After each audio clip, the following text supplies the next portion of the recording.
What's up, everybody?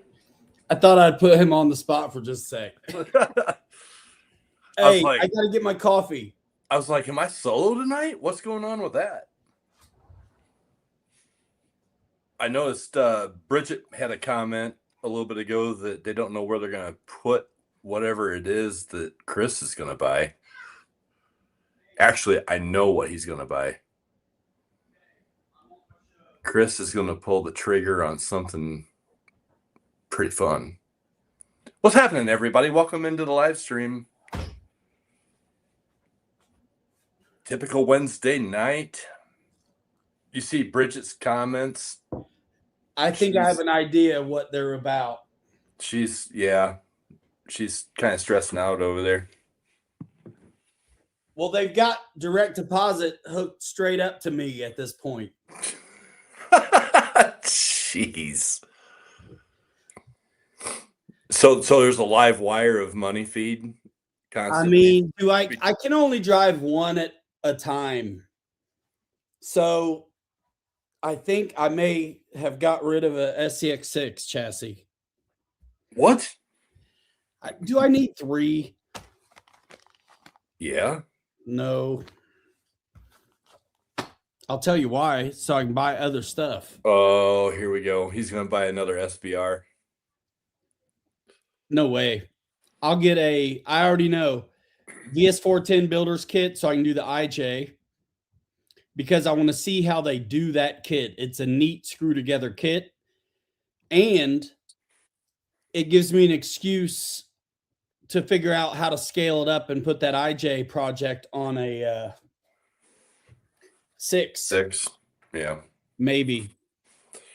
Yeah, I saw, who was it? Somebody had on YouTube the other day had one of them IJ kits done. Yeah, it looked really good. On a 6, really good. Right? I don't know if it was on a 6 or not, but whatever it was on a 6, and it was fantastic looking. Yeah, I mean, it's pretty much a CJ sitting on a 6. And what's nice is there's different things you can do for the roof. I kind of like roofs on my stuff. And so if I do the IJ on a VS410, I'm going to go for the roof. Right on. Right. And I'm still been thinking about an optic. I got a little bit of, you got any mail call? I do not. Okay. I have not ordered anything recently. All right. So I'm catching up on comments. Part of the problem, absolutely yes. Yeah, you are. Jason Wright, what up? T. Gill. Hey, he asked me, bro. I'm not even trying to get rid of one. Honestly, I found a brand new. I wouldn't be heartbroken if I don't get rid of one, but I found a brand new honcho for $8.99 and threw it on my Amazon store. They're usually $1,200. Dad, what up? Hamilton's Hanger, Shay, what up? Chris, Bridget. Jason Rice asked him what happened to the RC flying airplanes. Just haven't done it much lately.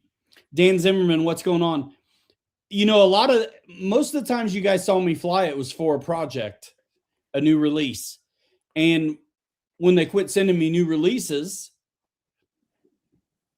I quit going out.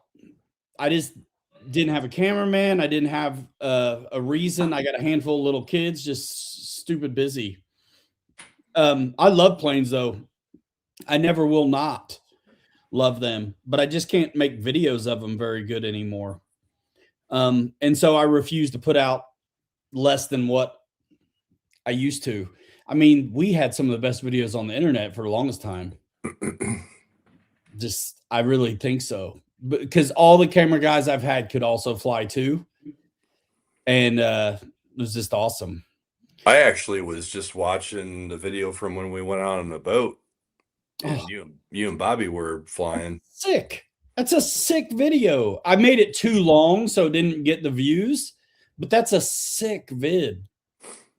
Yeah, how do you cut something like that up into like 5 minutes. You can't. I decided to let it be because it was the whole day. I mean, it was like a session. I think the video is like 20, 25 minutes.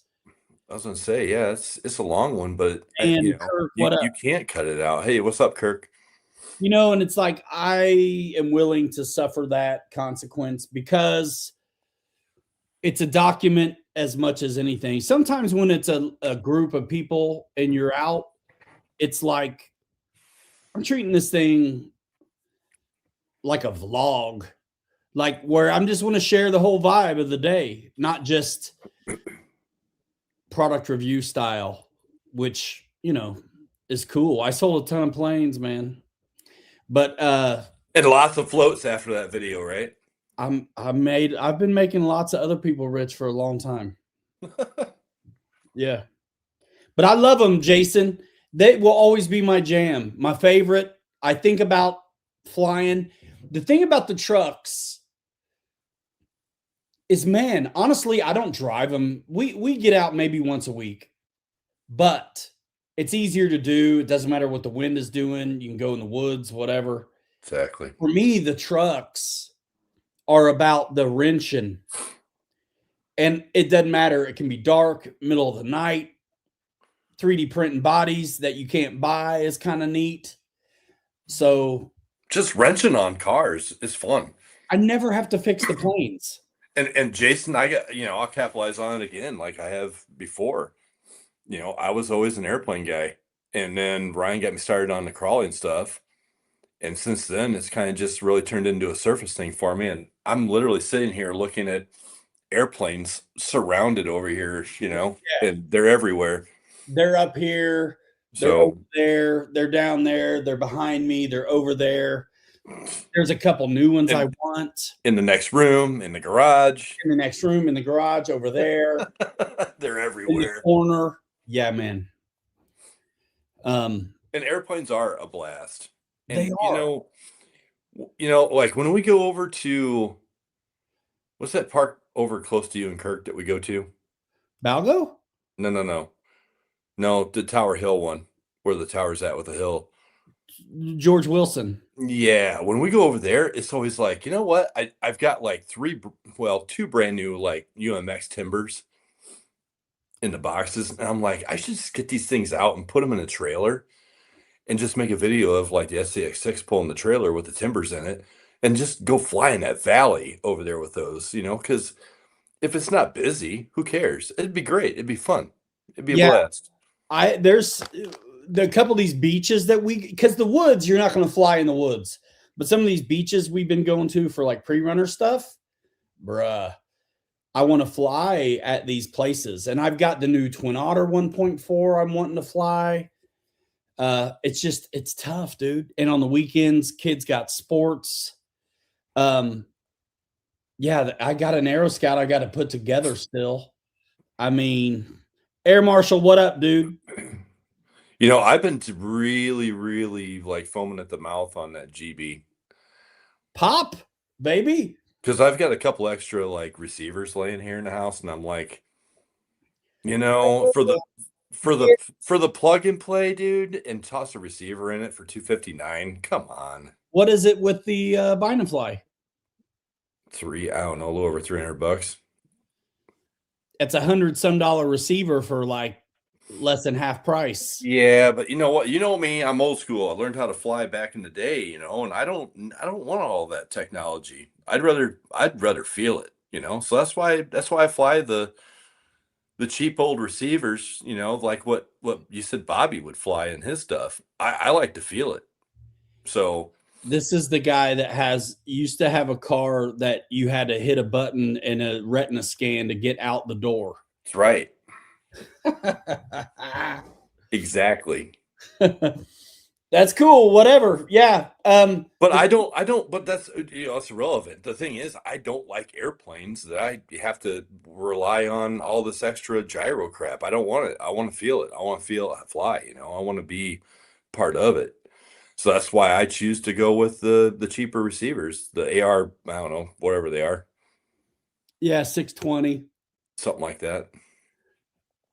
Yeah, I mean, I think most guys can't hardly tell AS3X is in there. It's the safe is what makes it feel like it's not you. Right. Exactly. You don't Yep. have to use it. Well, It's yeah. I mean, I started flying airplanes when I was like 7 years old. I don't need it. I made Snoke. I mean, the first gyros I ever heard of was the Hobby Eagle stuff, and I had never heard of it, and I had to teach everybody how to do them. And so I put them the first, and the guys gave me a hard time at my decision, but I think it was the right decision because everybody knew in the circle I was in online, which is Warbird guys at the time, especially, no matter who made the ME 109, it was a handful, period. So I put the Hobby Eagle gyro in that one, and that was before they started coming in the plastic case. So for the axis, you had 3 individual pots that you could jack up the yaw or the pitch or the roll. Yep. And I jacked up the rudder, the yaw a little bit, and it might as well have been a trainer. I mean, I owned it, that 109 over and over again, touch and go, full stop, knife edge, like all this stuff. They just totally locked in that gyro. So if it wasn't for my role in the hobby, has been to kind of show off innovation as it comes. And so I've learned them, and I like them, but I mean, I could live without them. But I tell you this, when me and Mike had videos to make, we would, back then Motion was selling E-Flight 2. So we would have planes that had AS3X, and then we'd have free wing or flight line stuff or Right. FMS stuff that didn't. Yep. And if it was a windy piece of garbage day, 100%, we had better video, felt better, and had a little more fun with the AS3X, especially when it's Yeah. a brand new plane. And I gotta, you can't be screwing up landings when it's brand new and you're trying to market the thing because people won't want it. Right. And so, just personally, we were at ease. It was nice if it was a win because we only had opportunity when we had opportunity. So if it was a piece of garbage day and we got 8 projects to get done, we're taking out the ones with AS3X, you know, and Yeah, I get it. all day. 100%. Yeah. But yeah, to teach their own. I texted Pete the other day. I was like, "Hey, what's that GB feel like on landing?" He's like, "It flies great. It's a trick on landing." It But looks like a full bleeder. yeah, it does. I'm like, man, It's got suspension in it. I'm still on the fence, man. It looks bad to the bone, If dude. somebody wouldn't have got me knee deep in crawler crap and the surface crap, I'd probably already have one. I still am pining for that T6. And Well, some of you guys may be happy tomorrow. you should sell 2 SCX6s. You should make a 2-for-1 deal type thing, No way. and then buy a T6, and then you can buy your H10 and all your stuff, and you'll have everything that you need. I won't get rid of 2. I'll get rid of 1. I'm tempted to get rid of this Prometheus P2 that's sitting over here and a couple other planes, so I can go get me an SBR. Yeah. That's what I want. It's a long ways away waiting for a pot of gold. Dude. Best place to sell planes, though, right? But you know what? 99.8% of the people that bought my airplanes at that show were Amish. Oh, yeah. It baffled me They're all in, bro. by how many of them Amish guys are into this stuff.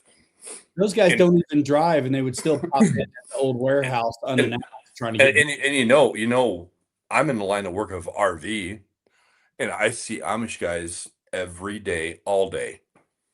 So I need to start taking my phone around going, "Hey, are you into RC airplanes? What do you think of this? You want to buy this?" Yeah. That's what I need to do. Yeah. Otherwise, you're waiting a year. Oh, Chris says BG crawler, bro. That's right. I'll put some 2.2s on that thing. We'll send it. A cool paint job. Yeah. Jason says GBR1 sucks to land. They are bad about bouncing and tip stalling. Yeah, they're. I remember the Dynam GB. Uh, it flew great, but yeah, landing them is a trick. And then it's like roller skates with the brake on the toe. If you're Uh, not just right, uh-oh. Air Marshal. He's on it. come See, on. I bring up the P2 and you can't get them anymore. I mean, there's still a few out there in the box that are new. It's the only way there's still any around because otherwise everybody crashed them. Here you go, Air Marshal. I'm gonna do this for you, buddy. There it is. It's hanging respectably, waiting for Your arrival. your arrival. Patiently waiting Oprah's next command. There's Kristen Eagle. Anybody's interested? There's a version 1 yellow T28. There's a PJ50 down there. There's an F16. Oh yeah, there's the AL37. Oh yeah, I got it. Bring it. Let's go. Are you getting rid of all that stuff? No. I see. But you know what? I'll part with the P2. I sold stuff at Pot of Gold last year that I really didn't think I would get rid of. But I got rid of stuff that I really. Bro, you weren't kidding. You weren't kidding. Those things go like hotcakes. Yeah, man. I literally took, I don't know, I think I stuffed like 8 or 9 airplanes into that car that had the push button laser eyed in and out. And they were gone in an hour. Oh, yeah. I made 2 trips.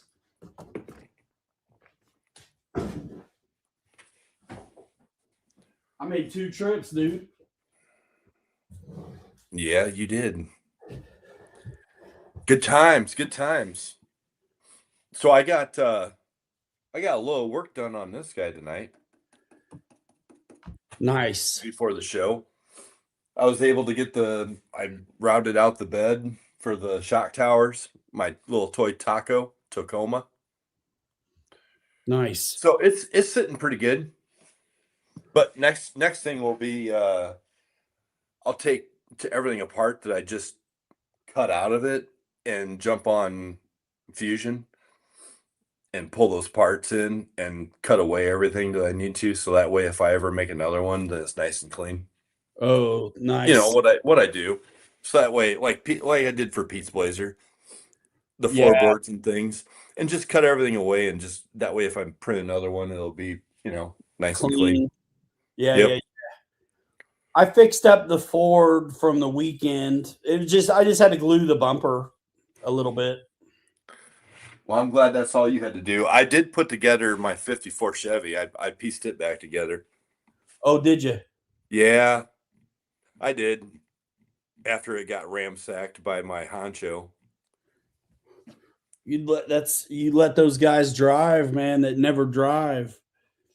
Dude, it was a second gear all out. Like, is this a basher or is it a crawler? You know what I'm saying? I almost like want to, if somebody has never driven one of these, I want to just leave it in first gear and not tell them about second gear. But then they're like, hey, how are you going so fast? Well, And then I can because it's my $1,200 rig. Right, exactly. Yeah, he bashed me hard.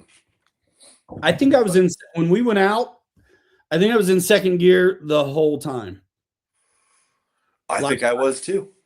I think we were just in a bashing mood. Well, it was a lot of flat land there. And we had some snow. Some snow, but it's like pretty flat. I mean, there were a couple hill climbs, but no rocks to speak of at all. Yeah. So I saw Scale News this week, and I saw there's a little tuffle going on between Elvis RC and. Did you see that with the Elvis RC thing? Yeah. What was the rig? I forget. Oh, it's like it's a tractor thing. Yeah. Yeah. Well, the one company came out acting like they had some kind of, I guess, seemingly prototype rig. And when I saw that, I was like, I didn't read anything, but I was like, oh, that looks just like that one that we see all the time being offered, the tractor looking thing, which doesn't do anything for me, honestly, but it's cool though. Um, but yeah, so apparently that outfit that put out the content on the metal one Yeah.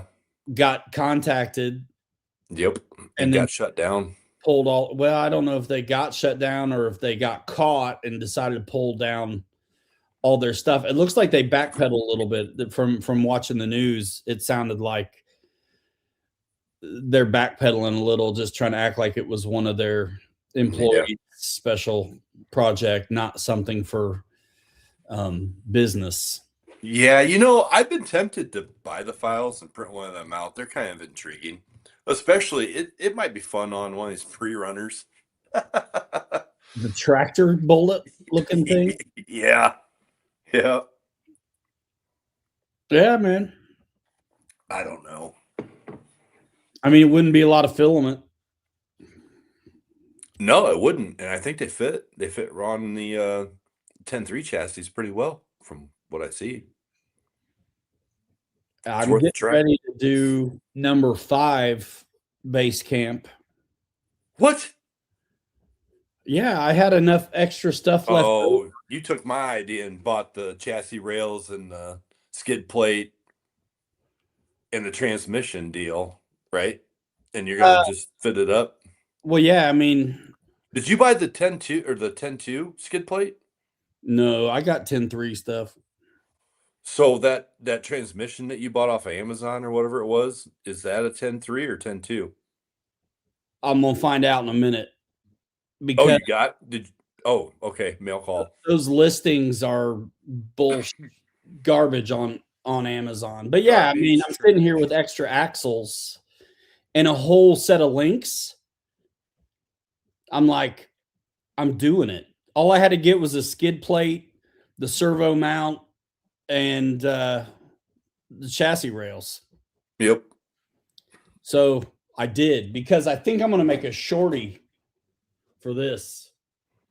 Yeah. You were talking about it last week. You were gonna cut the chassis rails down and Do a shorty. make them fit. Which now means my links are mostly obsolete. Yeah, those are gonna be some shorties. Because I have all the links to do another one. All of them. I checked it. I checked what I had against the manual, the book build. So is that gonna be another pre-runner or is that gonna be a crawler? Crawler. I got 2 pre-runners. That'll be enough. I got another 40-tooth spur too. So if I decide to throw it in the number 2, I can. Right on. But that the transmission I got's chintzy, dude. The mail call transmission? Yeah, let me grab it. Yeah, I figured I'm good with 3 of them. I got 2 two-wheel drive, and now, my third one's that 4-wheel drive with the IFS2 system on the front of it. So I kind of mocked it up already. But yeah, there's nothing to it. The transmission. I mean, nothing. Oh, so you bought one of them transmissions like what Pete's using? Yeah, and there's a couple other bits it has. Oh, I thought you bought a 10.2 like the Endura knockoff 10.2 training. No, because I want a 10.3. Okay. And it's like none of the stuff seems to tell the truth on Amazon. They'll list them as 10s and 10.2s, and then when you look at a 10.3, it looks like it's a 10.2 also. Gotcha. So I don't know. There was a couple other mounts that came with this that need to get screwed on, and if maybe that will make it work with this skid. And one other thing found out while I've been messing around shopping transmissions is, and this is the thing where being an authority on the subject helps, but like the CJ7 and Bronco skid plate, and those are 10.3s. Right. That skid plate and transmission are different in those than it is in the base camp camps. Yep. Only reason why I agree with you is because I just did that video on my 10.3 They're different of how to take that spacer out of it to be able to put a servo in it if you got the kit, or lock it in second gear. Yeah.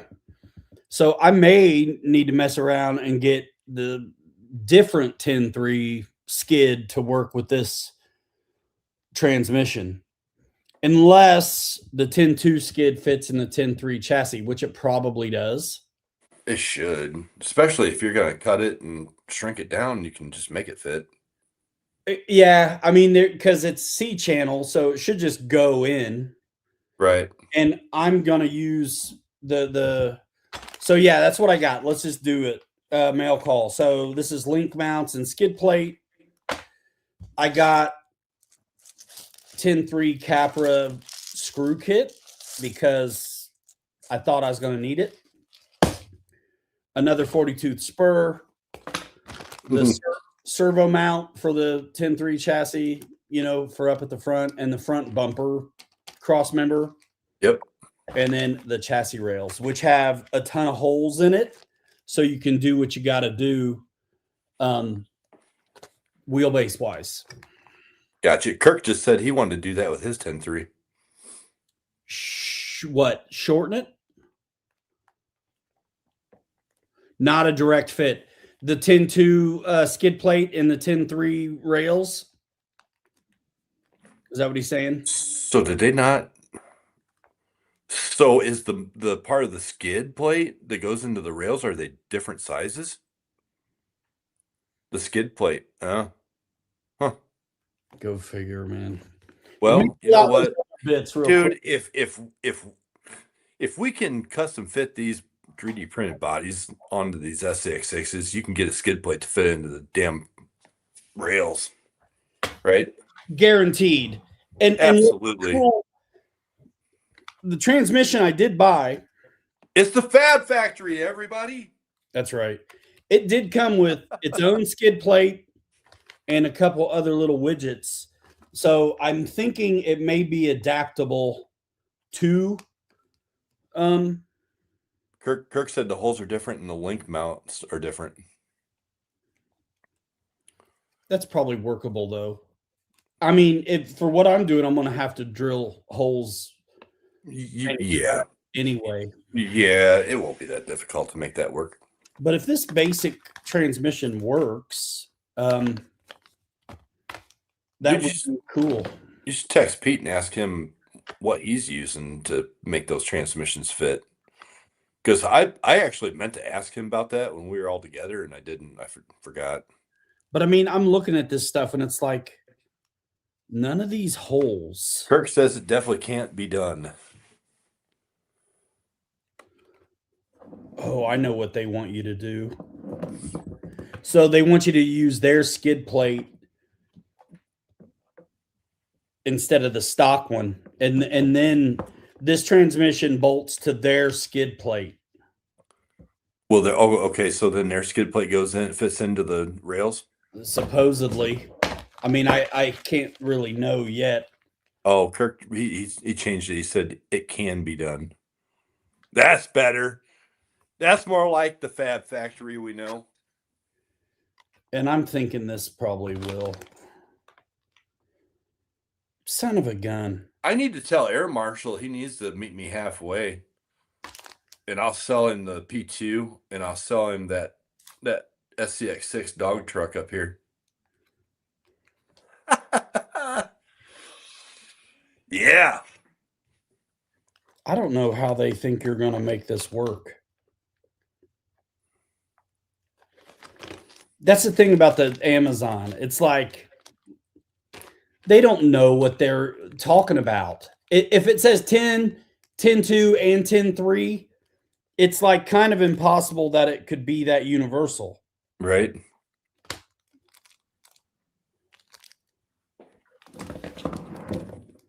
It's all right. You just gotta buy 10 more things behind it to retrofit it to make it work. That's all. Yeah. So it's like it's kind of like my full size Toyota Tacoma. There's a low hanging air dampener underneath the front of the truck, and it looked like crap. As soon as I got home, and I'm like, I do not like that on there, but I'm like, it's on there for a reason, right? More than likely. I Yeah. get on YouTube, and all these guys are first thing they're doing is getting them home and taking like 7 or 8 bolts out and pulling this air dampener off. So I'm like, sweet, score. So I got my handy dandy DeWalt, went out there and zip, zip, zip, zip, zip, took all the bolts out of it, drops down, jump in it and go for a drive, going somewhere. And I'm like, when you take like a pop bottle and you hold it up and you blow across it and you get whistles. So now I got whistling underneath it, and I'm like, son of a So I get back home and I'm like, well, let's see if there's a fix for that. Dude, gotta love people on YouTube. There's a hack for it. So I jumped on Amazon. Guy had the link in the distro and bought these little plastic, 20 of them in a bag for like $5. These little 1/2-inch plastic round plugs. And there's 4 holes on the bottom of the cross member on each side. And that's what it was. And he's like, just pop these in there, 4 on one side, 4 on the other. It'll take care of it. Dude, fixed. That's awesome. Yeah, that kind of stuff is very cool. Hey, Bridget, I'll tell Chris that I'll make him a deal on a Prometheus P2, and we can get him into some more airplanes here. I'll meet him halfway. I'm just going to drill my own new holes and I use would. stock skid plate. I would. Absolutely. Why not? Yeah, and then how's the transmission fit up to the stock skid plate? Will it? Fine if you put new holes in it. Oh, perfect. Ain't nothing but a couple holes. I mean, it fits right in there. You just got to transfer and do the Sweet. holes. Sweet. Do it to it. Let's build it up right now. Let's get it done. No. I still got to finish a twin I-beam, but I'm leaving it 4-wheel drive. It was actually good in the snow 4-wheel drive. You got another twin I-beam kit? Yeah, for the second one. I didn't put it on. Remember, I just did the trailing link in the back end. That's okay. So I got the whole front end to do still, which means I got another extra axle. Nice.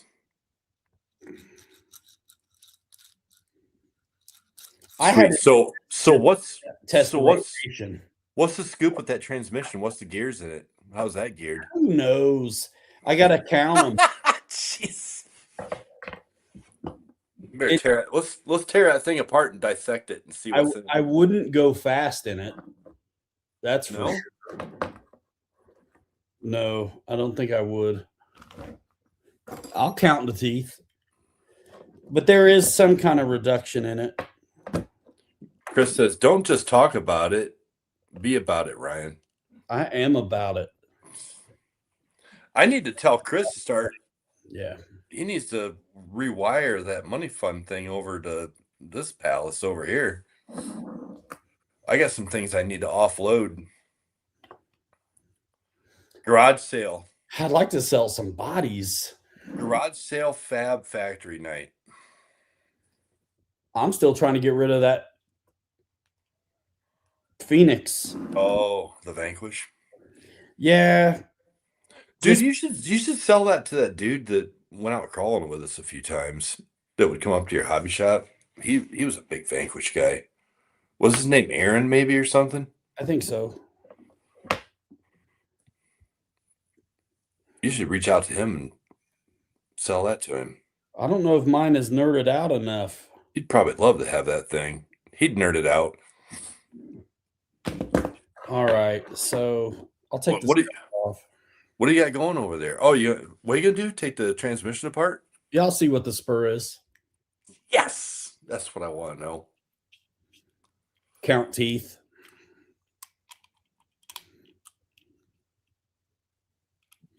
Oh, Chris said, Sally, you can't fly anywhere around there. Well, dude, that's what our problem is. You got to drive a country mile to go fly anything. Yeah, This Prometheus and this Eagle and this T-28 and everything else in here probably be in pieces in the trash can if I was out in the country somewhere, living by a plowed out field. Be gone. man.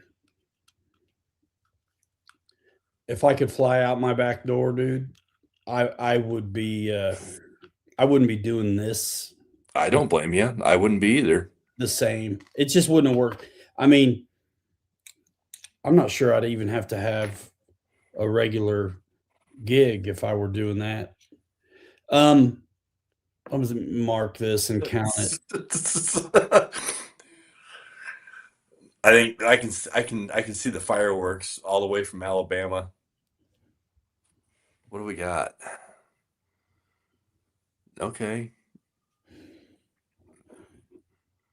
So that looks like, what is that? Like a 36 tooth, 32 tooth spur? Count it.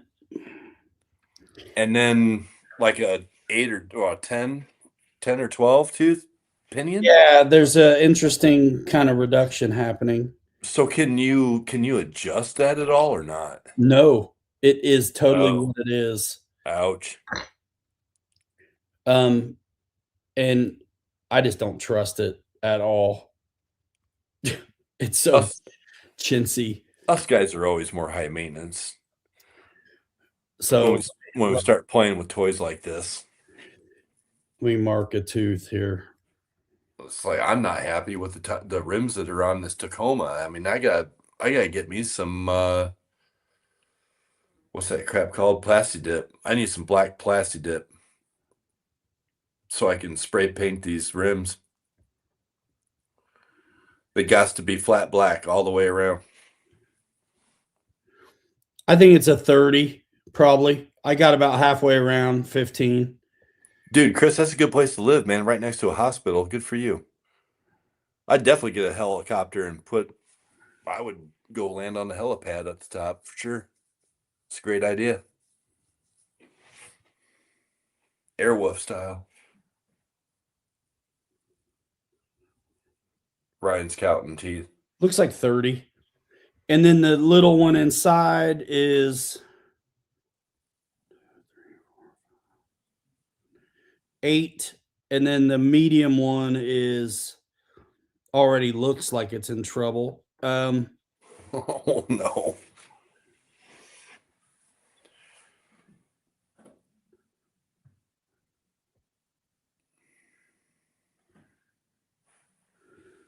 I don't know, about 28 maybe. It's not the same size. So there's a spur, a middle gear, and then in the spur. Yeah. Pinion, middle gear, and spur. Well, the pinion's not in this yet.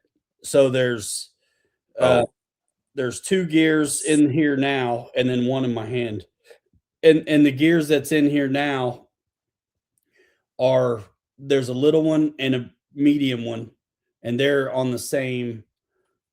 fixed on the same position. gotcha. And then this one drives the little one just to reverse the direction. Okay, yep. So your So output, it's your one yeah, output there's shaft. no overdrive or anything. It's just to match it coming out both So, sides. so can you just remove that one? Oh, because your inbound or your front and your rear out output shafts are on the same gear. Well, the one that's on the pinion, the one that'll be on the pinion is the medium size gear, which has a small one on it that drives the bigger one to get the rotation to all match for the output. Okay. Hmm. I'm Einsteining over here. You can't change anything in here. That sucks. That's fine because we can do it with the pinion or the diffs. And I'm just trying to get a crawler trans. Well, that's the question I had. Do you have room to adjust for your pinion size? Yeah, it's a slotted motor mount. Oh, okay. Perfect. So yeah, there's some play Okay. there. That's cool. And it should be kind of fast. I mean, if it could be. Well, if that's what Pete's using and he's running, 60 mile an hour blazing saddles over there in Illinois. Well, my 40 is way faster than my 56. So the 30 should be right on. That'd be fun. That'd be a fun gear ratio. 20, 22, 23, 30. Ah. Yeah, you may be able to keep the stock diff gears. Yeah, you'll be up But there I with just don't know if this transmission will hold up. you'll be up there with my Megalodon. But I'm gonna try to get a rip on that Friday at some point on loose gravel because I got that new speed meter.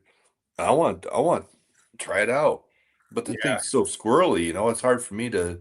Well, last Sunday you were running yours wide open and you were cooking.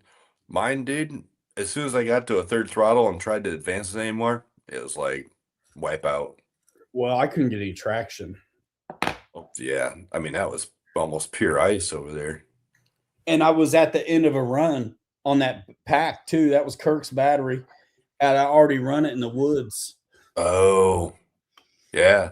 So it wasn't a fresh 3S, but it's fast enough. I'm waiting for some more mail to come. I got some I got 100 millimeter shocks with the reservoirs in them, with those overflow. Oh, yeah. Yeah. Pete's in the house. Hey, Pete, don't you have one of these Amazon special transmissions?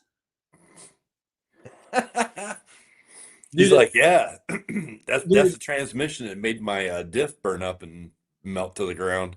It just sounds like what damage sounds like before it happens. You need to pack that thing full of grease. It'll just come oozing out. Oh, he said two. Two. Nice. Is that what's in the Danger Ranger? Yeah, that I can hear that thing through the mic. It does not sound healthy. Oh, that's just spells Chernobyl. That's why I don't think it's a pre-runner trans. I don't know. Well, if Pete's got two of them and he's running, his truck's as fast as he is. So what skid plate? 10.2 skid plate or 10.3? Because this doesn't seemingly fit on a 10.3 skid plate. But of course, there are two different skid plates. Basecamp 10.3 and like CJ7 Rubicon, JLU Gladiator skid plates. Or did you use the skid plate that came with it, right? I don't know how that's going to work because it's not even as wide. This isn't even as wide as the stock one. He said he packed his full of marine grease and it sounds like a 22S. Mine's a 10.2. Uh-huh. A 22S. Sounds about right. Some lies. They lie. Dude, Pete, I've been trying to get full throttle Johnny on my Megalodon with that since I locked that 10.3 into 2-speed. Dude, that thing's wicked crazy. Yeah, it was already quick. I mean, I'm kind of feeling all right, sitting at 38. You should be. That's a good number. I'm good with that. Dude, I got 20, it was like 27, 8.8 miles an hour on the street because I knew if I went any faster, I was gonna wipe out. And I was literally probably a third throttle, maybe. It's crazy. It's more than they can almost take.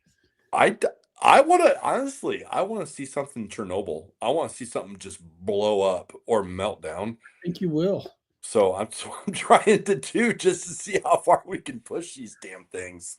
Well, and if it doesn't happen, just try one of these Amazon transmissions. Well, I think you're on your way to that, so we'll see how it goes. We'll see. Because You know what? I could try it. I could steal the the good base camp transmission that's in there for this crawl and then go with pre-runner, make this work on the Oh pre-runner. my. That'll be fun. I think it'll be a great video to see somebody blow something up and watch the body just go into pieces as it goes flying across the sand. Or hard lock. Just hard lock stop. Absolutely. Yep. It's gonna be a good time. Stick around for the show, ladies and gentlemen. It's gonna happen. One of us are gonna have that problem. What's up, Rogers? I was starting to think about how do you put seals in these axles because if I really grease up the diff, then it comes out the hubs, the hex, and bearing. I know. Dude, I wound mine up one night above the kitchen counter, and I messed with it a little bit, and I put it down, shut it off, and I'm like, what the hell's all over my counter? It was a bunch of black spots, and it was all grease coming out of the hexes. Yeah, it finds a way. It's crazy. Which I put, the red marine grease in mine. I packed it full, and now it's black. So good times. It's probably a good time to take the rear ends apart and give them a rebuild. Yeah, mine are okay. I keep changing them. I was a 30x8 in the back, then I was a 27x8 in the back, and now it's a 24x8 in the back. And then, so I'm on the third diff setup on my number one. And then the number two, I'm still on just stock base camp 30x8s. Because it's still on two axles. I wish they sold a CJ7 builder's kit, but they do not. Yeah, no kidding. If you go to RC Chop Shop, though, they've got a pretty good deal on a whole CJ7 chassis. And you can buy it in pieces, kind of, where you can get the axles, you can get the chassis and the transmission. And I almost went with that stuff.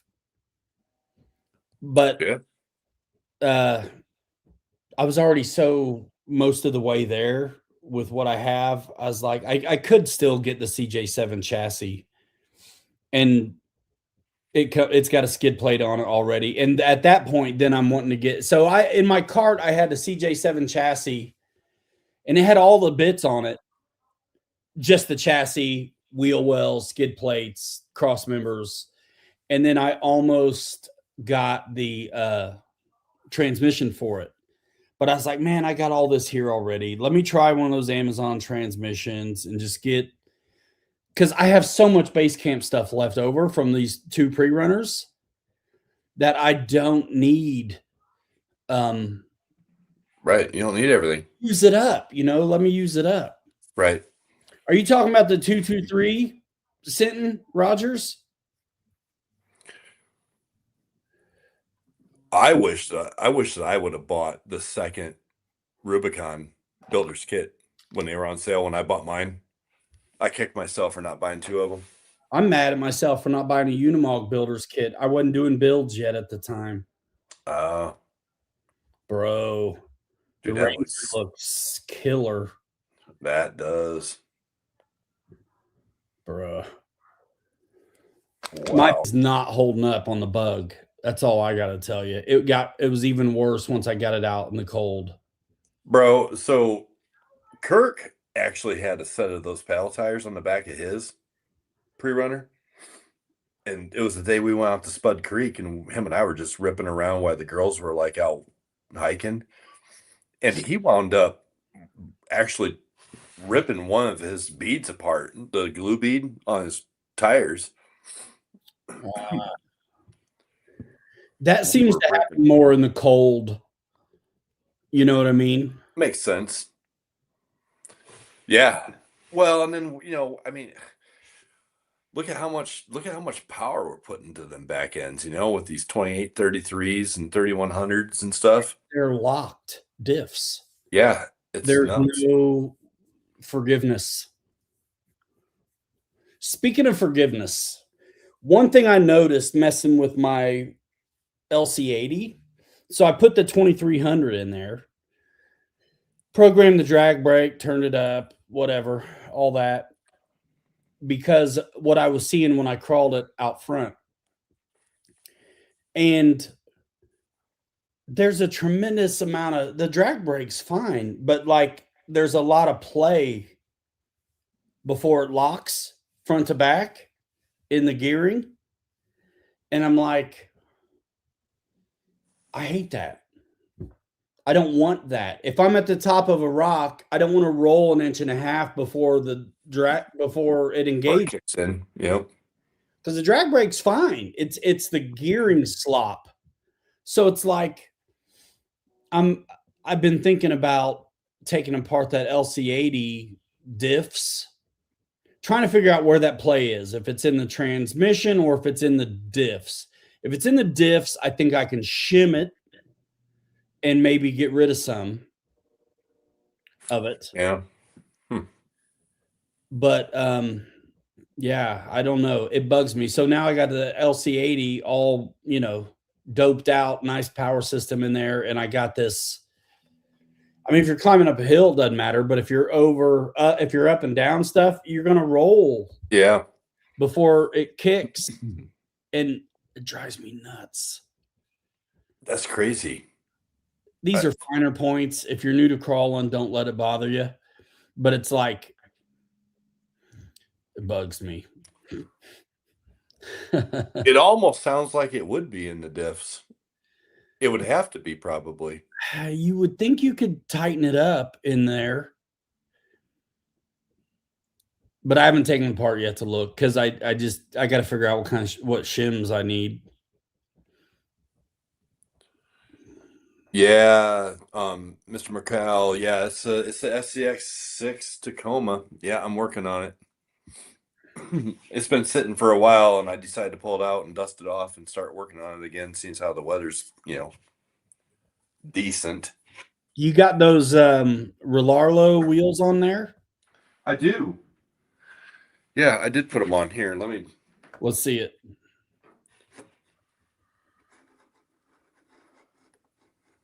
Give me a second. I got.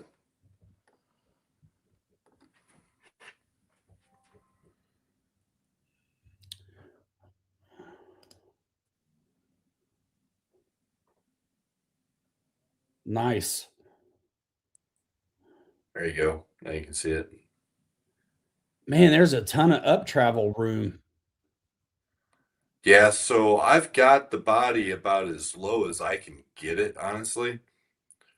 So I think what I'm gonna do, I've never done this with the six before, but when I get this body finally to the point that I'm ready to really get serious about setting it where I need it, I'm gonna use shock keys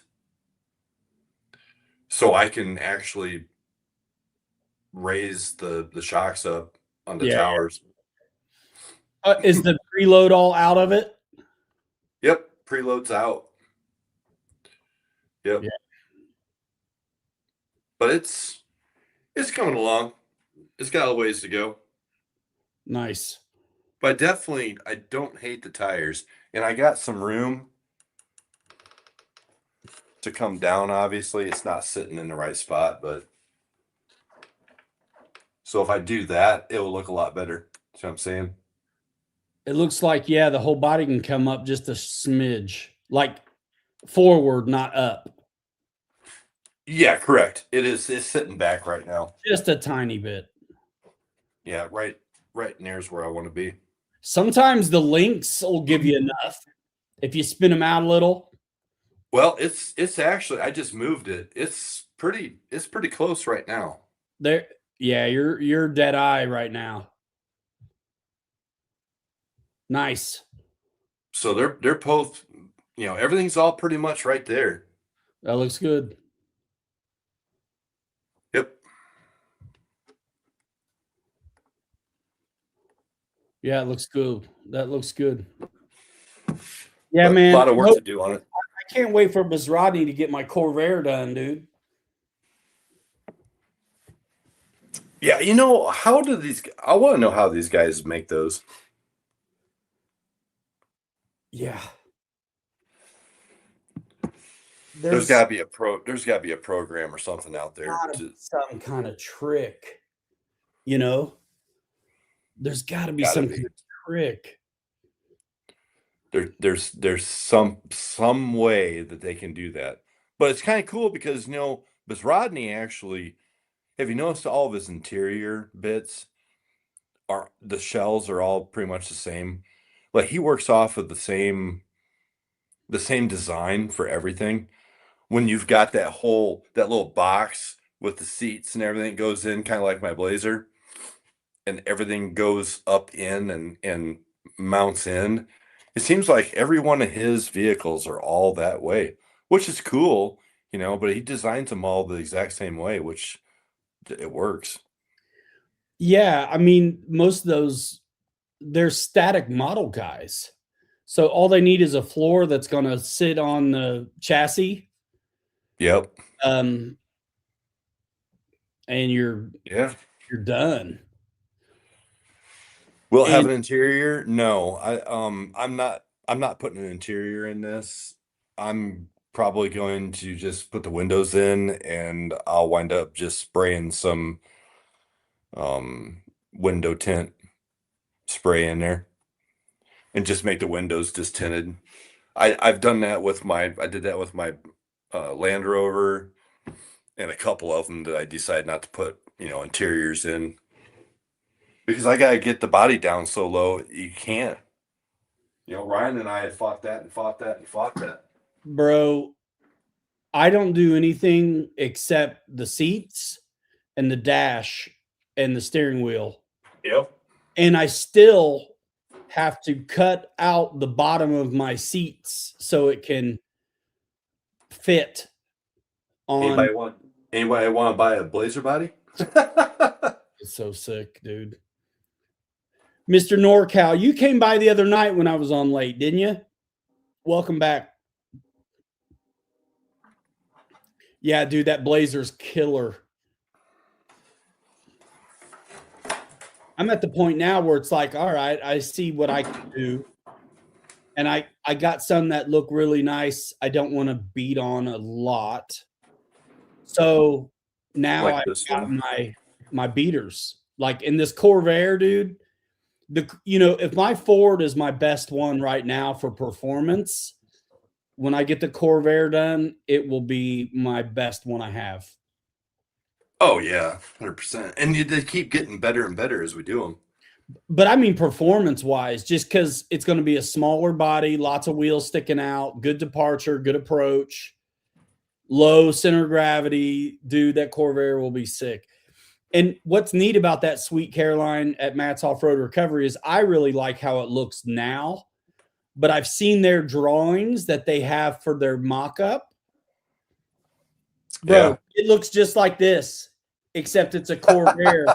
Yeah. And instead of lightning bolt, it says Matt's Off-Road Recovery. So it's yellow, it's desert, it's got the lights. It's killer. Heck yeah. And I can't decide if I want to keep it blue and rusty or go yellow. You got to keep it blue and rusty. I'll do one of them. I'll do one of each. I Right, don't there you know go. what size I'm going to do what. I think the blue and rusty one needs to be the 6, and maybe I'll go full throttle Johnny on the little one. Yeah. Yeah, Uh, this one's unique. This is my favorite one so far that I've done, just because I put so much time and effort into it. The bug truck, so it's the VW front end and the 54 Chevy box on the back end.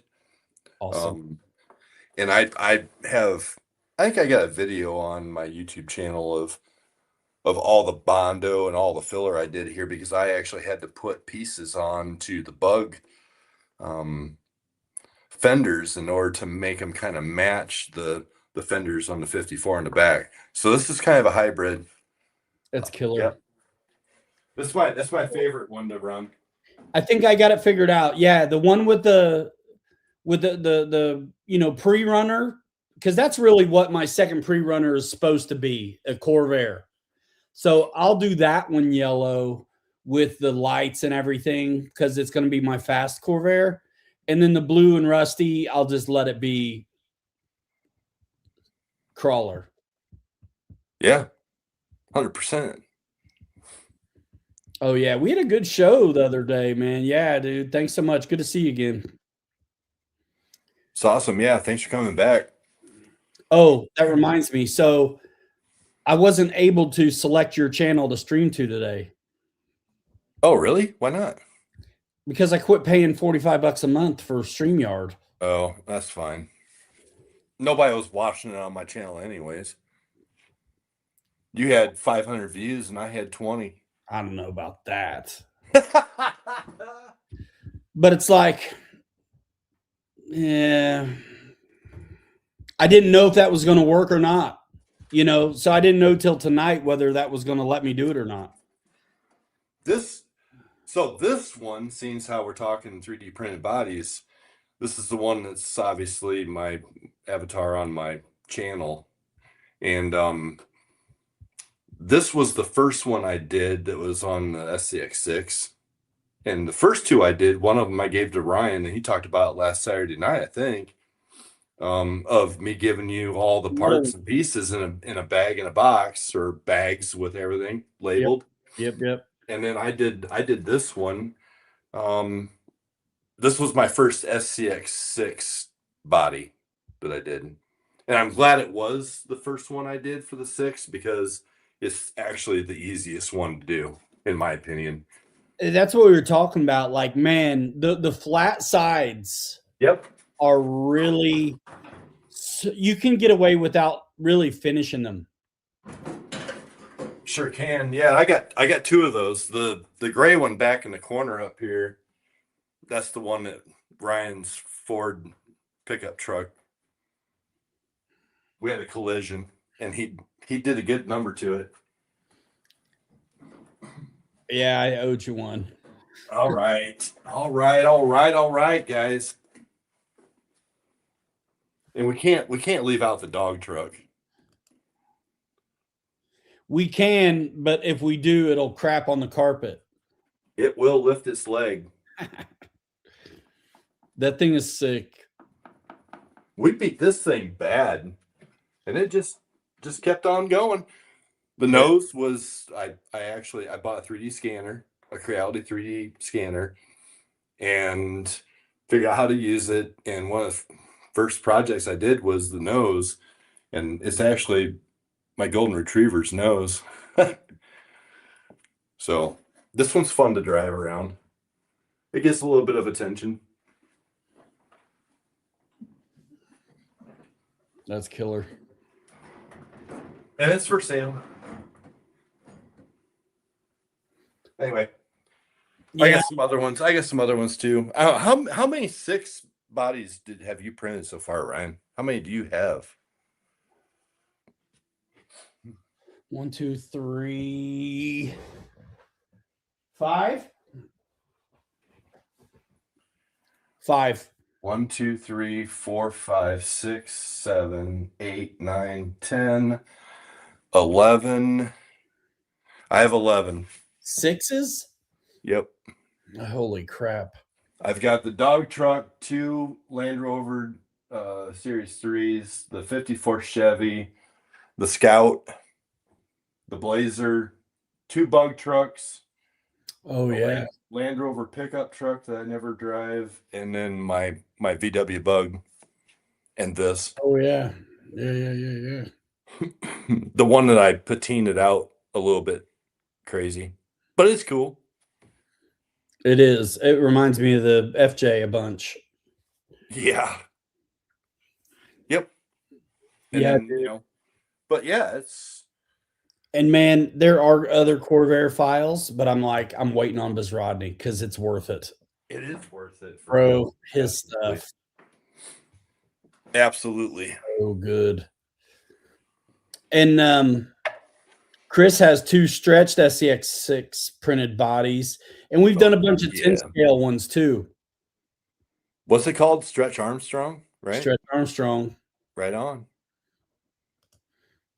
Big his isn't a Tacoma, it's like something else Toyota, like monster stretch. It is. No, it's a Tacoma. It's Tacoma? It's a Trail Hunter. Trail Hunter. Yep. It's still a Tacoma. Okay, gotcha. Yep. Yeah, man. But since how I have a silver Tacoma in the garage now, so this is going to be silver. I mean, you already know. Why not? You already know. I do. And I'm gonna take and do the same thing with that Tacoma. Is what I did with this. This is another one that I kind of just thought, what am I gonna do? Because we cut out everything for the shock towers. So I'm like, how do I want to cover this? So this one I actually used like marine grade vinyl I had in the basement and just painted it black and just glued it on. So that's my tonneau cover. So, that's what's cool about the hobby. You can just, mix it up. And I'll answer this and then you can. The 3D printed bodies are surprisingly more durable than you think they kind of would be. It depends on the shape though, and kind of how the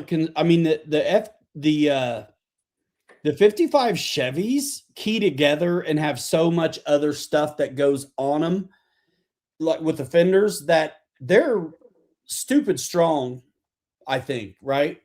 But Yep. it kind of just depends how you mount them. For me, the only thing I've really broken on them is the bumpers, which makes sense. And I only glue them on. I don't screw them on. So when I snag on something, it pops off. I just glue it back on. Yep. I rolled the Chevy one time because I was in second gear instead of first gear, and the fenders popped off, and I glued them right back on the trail. So now what's nice about the 3D printed bodies is there's a thickness to the wall of the shape of the body. Unlike Lexan, where if you have a crack in Lexan, it's like when you fix it, you got to put a mending plate behind it or something, because it's like trying to stack pieces of paper on top of each other skinny ways. But if you've got a fatness like these bodies are 1/4 inch, 3/16, man, they glue back really well. They want to be back together. There's a memory to them, and there's more of a structure there. And there's been times where on my big travel all, there were parts that were really weak in the front because of how I decided to print it, where the hood was separate instead of all together. And then I had so much cut out for the shocks and stuff like that that it got kind of weak in a couple spots up in the front. When it broke, you've got the honeycomb texture of the infill in there. So I would use like bamboo skewers or something and pin, if it broke or cracked, I would throw a pin in there and sandwich and mend the break and then glue it together and sand and finish glue and all that stuff again. So they're tougher than you think. I mean, I think Lexan has to, in a way, kind of win that argument, but not by much. That's my take on that one. Here's my take. I'll make this short, sweet, and painless. That was the crash of 2025. Ryan literally like T-boned me. Nothing happened to his Ford, and I had a little bit of a mess on my hands. And it broke right at the glue joint. You fixed it that evening, I think. Yeah, I did. Yep. And it was, yeah. It took me like 15 minutes to put it back together. And there, it came apart at the fenders and at the hood line, and there was some stress points, but it came apart in a way that was super easy for me to put it back together. It wasn't too bad. And one thing we always say too is like, there you go. Yeah. I hit you full clip too. You did. So another 25, 30-pound truck full clip hit him T-bone style, and that's what it got. And these Land Rovers are thin. Yeah, so not too bad, right? Yeah. And one thing we, like these bumpers that have come off in fenders on the 54, like I could print fenders again, but I haven't needed to because it's just as easy to glue the one back on already. It's already got the paint on it, So, yep. A lot of those bits just break at the glue joint. And so they're easy to just glue back together. The front of my Ford was a mess from this last weekend, and you can't tell. It's a little bit of CA and I'm back, Yep. Yeah. And if I zip tied the front end like I usually do, that extra little benefit, I didn't do that last weekend. But with the brake I had on the bumper and my little hook on the crossmember front end, if I had it zip tied, I would have never known it had broke. The only reason I knew it broke was because the front end was flopping up when I was jumping stuff. That's why we have stickers on some of our trucks that say zip tie certified. Zip tie certified. I rolled my Land Rover truck down the hill, broke the roof off, and the windshield frame all glued back together. Yeah, my Ford route, I wrecked the Ford one time pretty good where I broke the A pillar. That was the same day that what he's talking about. We were at Bonneville, and you guys were thrashing those things. And you can't tell now. I just fixed it. I didn't print nothing new. I just fixed it. Oh, dude, we're having a blast. There's, I don't know if you've seen the running videos yet, NorCal, but my channel, Kirk's channel, Kelly's channel, we've got videos of these, usually 3 different 3D printed bodies out there running. Yeah. Yeah, we have a blast. Yep. And it's just as much fun in our little trio of like sharing pictures of the build process and what we're doing. The building of it is just as much fun as the enjoyment of driving them. Well, the reason that I've had the progress pictures to fold into the videos is because we take them to show each other. So they're already in my camera roll on my phone, and I'll just like, well, shoot, I'm going to fold it into the video. Because, man, when you look at my big six scale travel all now, it looks cool.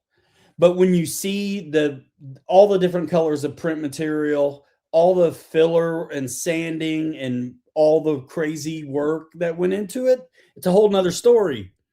And so I didn't want to keep it that rough, but it's in the videos, right? Where you get to see what that thing looked like on its way to how it looks now. You're telling a story. It's a story of art, you know, and we're all doing it different ways, and we all end at the same junction. And it's cool. It's a story, and I like the idea of having the build progression pictures and maybe short video and stuff in the run video, you know, so it's documented. You know, you can be like, look how long it took for us to do this.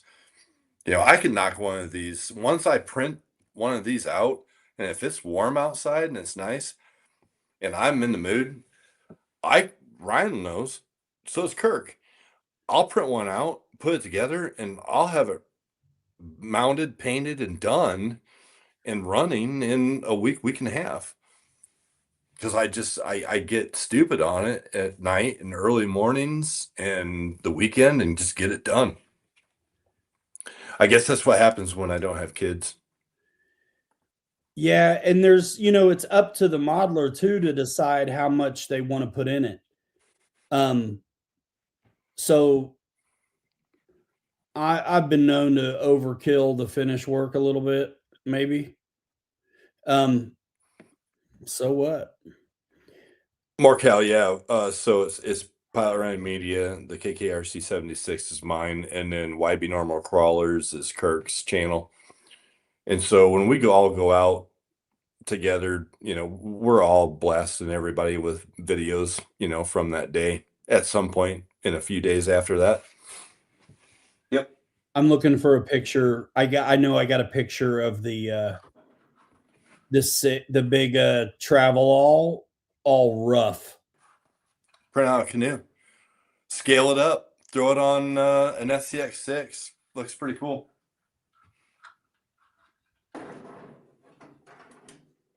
All kinds of 3D printed crap over here in this house. I'm gonna send this picture to the chat. Hold on. Ding, ding, ding.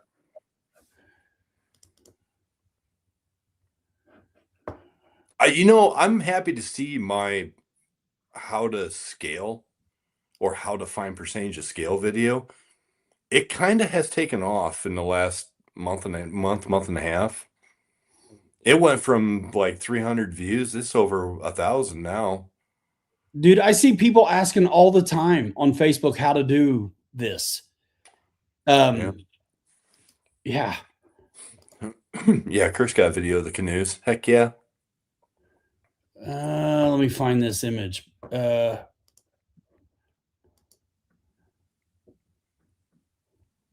I just put it on the desktop. Where did it go? You silly rabbit. So Markel, so a little backstory on this whole 3D printing crap. Year and a half ago, I bought an Ender V3. This is, you know, small Creality, $300 printer. And I started printing out just stupid little things. And Ryan, you know, had gotten me into the surface stuff. And so I'm like, I'm gonna see if there's like, is there a car body I can print out?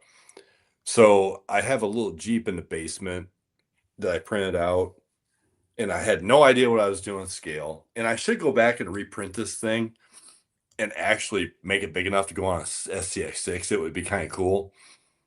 So I printed it out and not knowing what I was doing, and then went on to Amazon, bought all of these stupid, weird sized axles and tires and like a small motor and an ESC. And I'm like trying to use the printed out chassis part of it. And I'm like, this sucks. And I threw it all off in the corner. And it was like, this isn't going to work. So then I started getting smart about it. And I'm like, okay, well, we got to be able to, scale this stuff. So that's when I wound up finding the Land Rover Series 3, and that's when I printed off one and put it together for myself and finished it. And then I think I showed Ryan some pictures of it, and he was like, wow, That's cool. And so then I printed off that Land Rover for him that was in the bags. I had everything labeled and marked what it was. And then, like, a few weeks later, Ryan's like, look, and I'm like, holy crap, he's got it together. And dude, You and Kirk were both surprised. ever since then, man, it's been full throttle Johnny on this stuff. And then, figuring out the scale was a piece of cake. This Tacoma has actually been probably the hardest one for me to try and figure out how to scale, because I had to adjust the width and I had to adjust the height to try and get it to look proportional on the 6 chassis. So it's pretty close, but I think it's a little bit too wide compared to what the height is, but it's pretty close. But it's a challenge. I like challenges. We all do. So it's fun. It is a challenge, and that's what surprised me. Like putting together that first one and having to solve how I was gonna, mount this thing. Got my wheels turning, and I didn't expect to encounter. It was all brand new to me. I didn't know until I got there what I was going to have to solve. But man, it really got my wheels turning, and I was like, man, this is awesome. And then I got started on the trimmer's truck because Kelly printed some of those pieces off too, the little one. And in the middle of that is when I got my printer. And man, and then I gotta tell you, I'm looking at this picture right now. You should have left that thing the way it is right there. That looks good. all I gotta do is sand it and then come back that way. That gives it so much character, Ryan. I honestly like the way that looks. Well, I ran it like that too.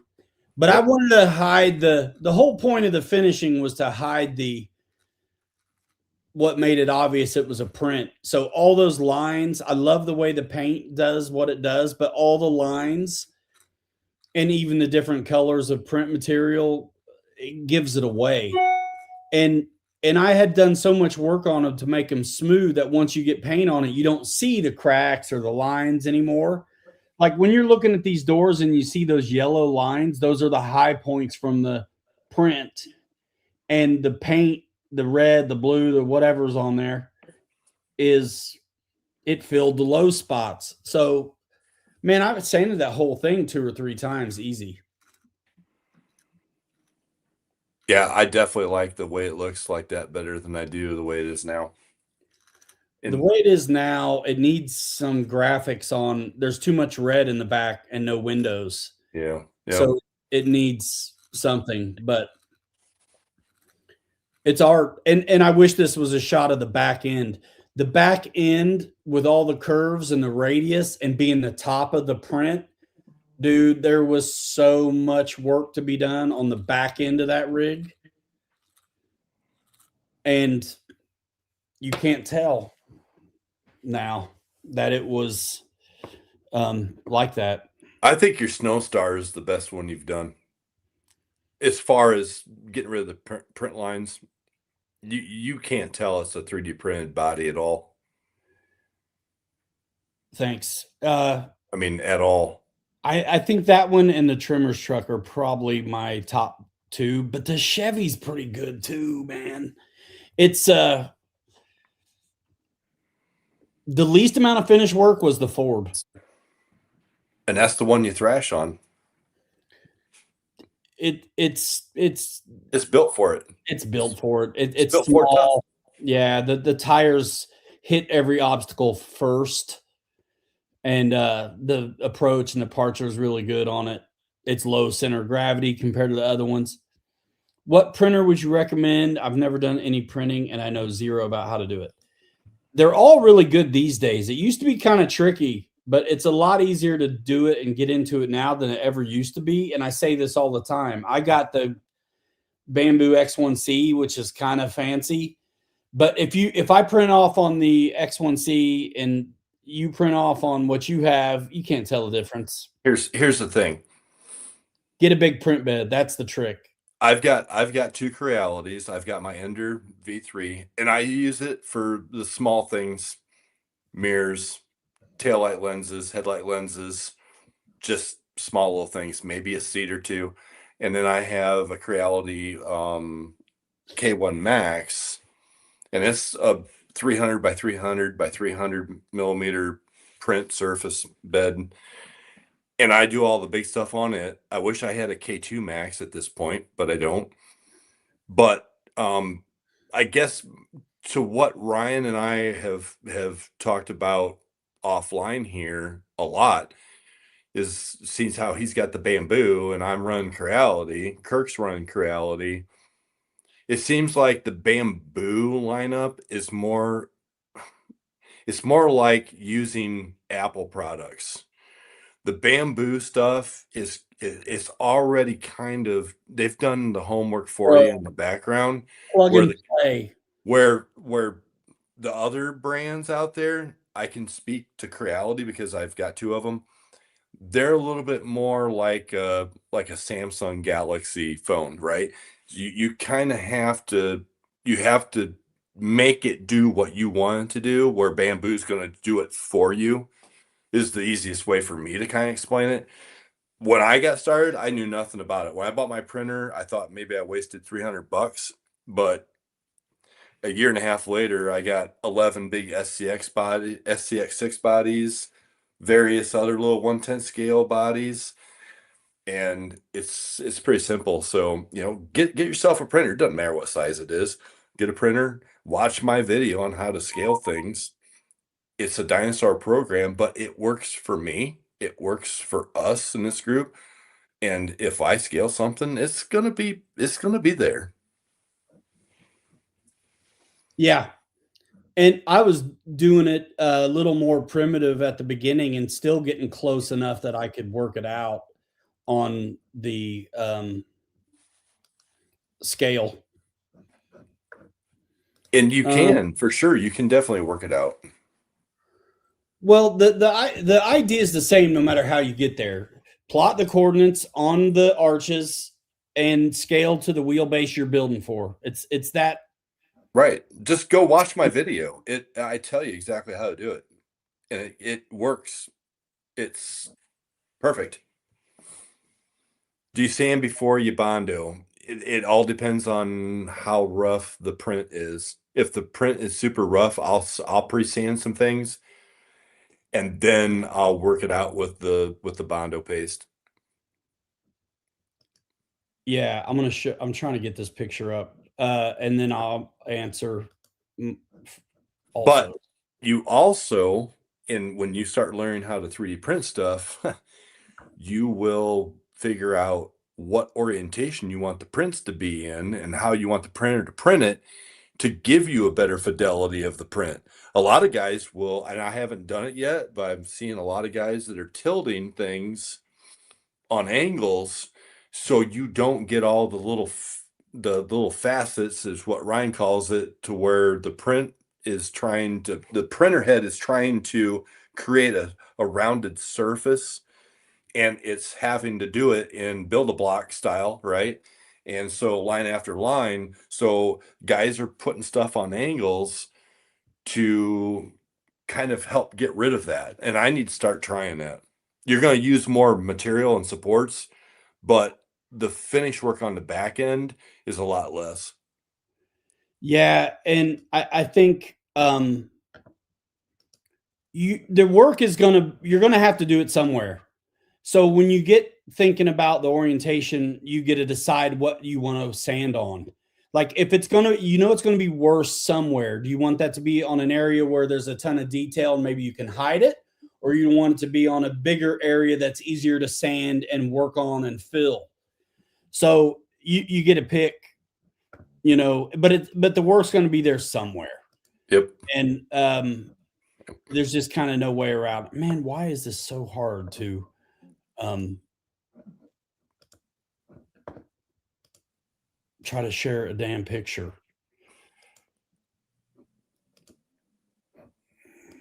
There.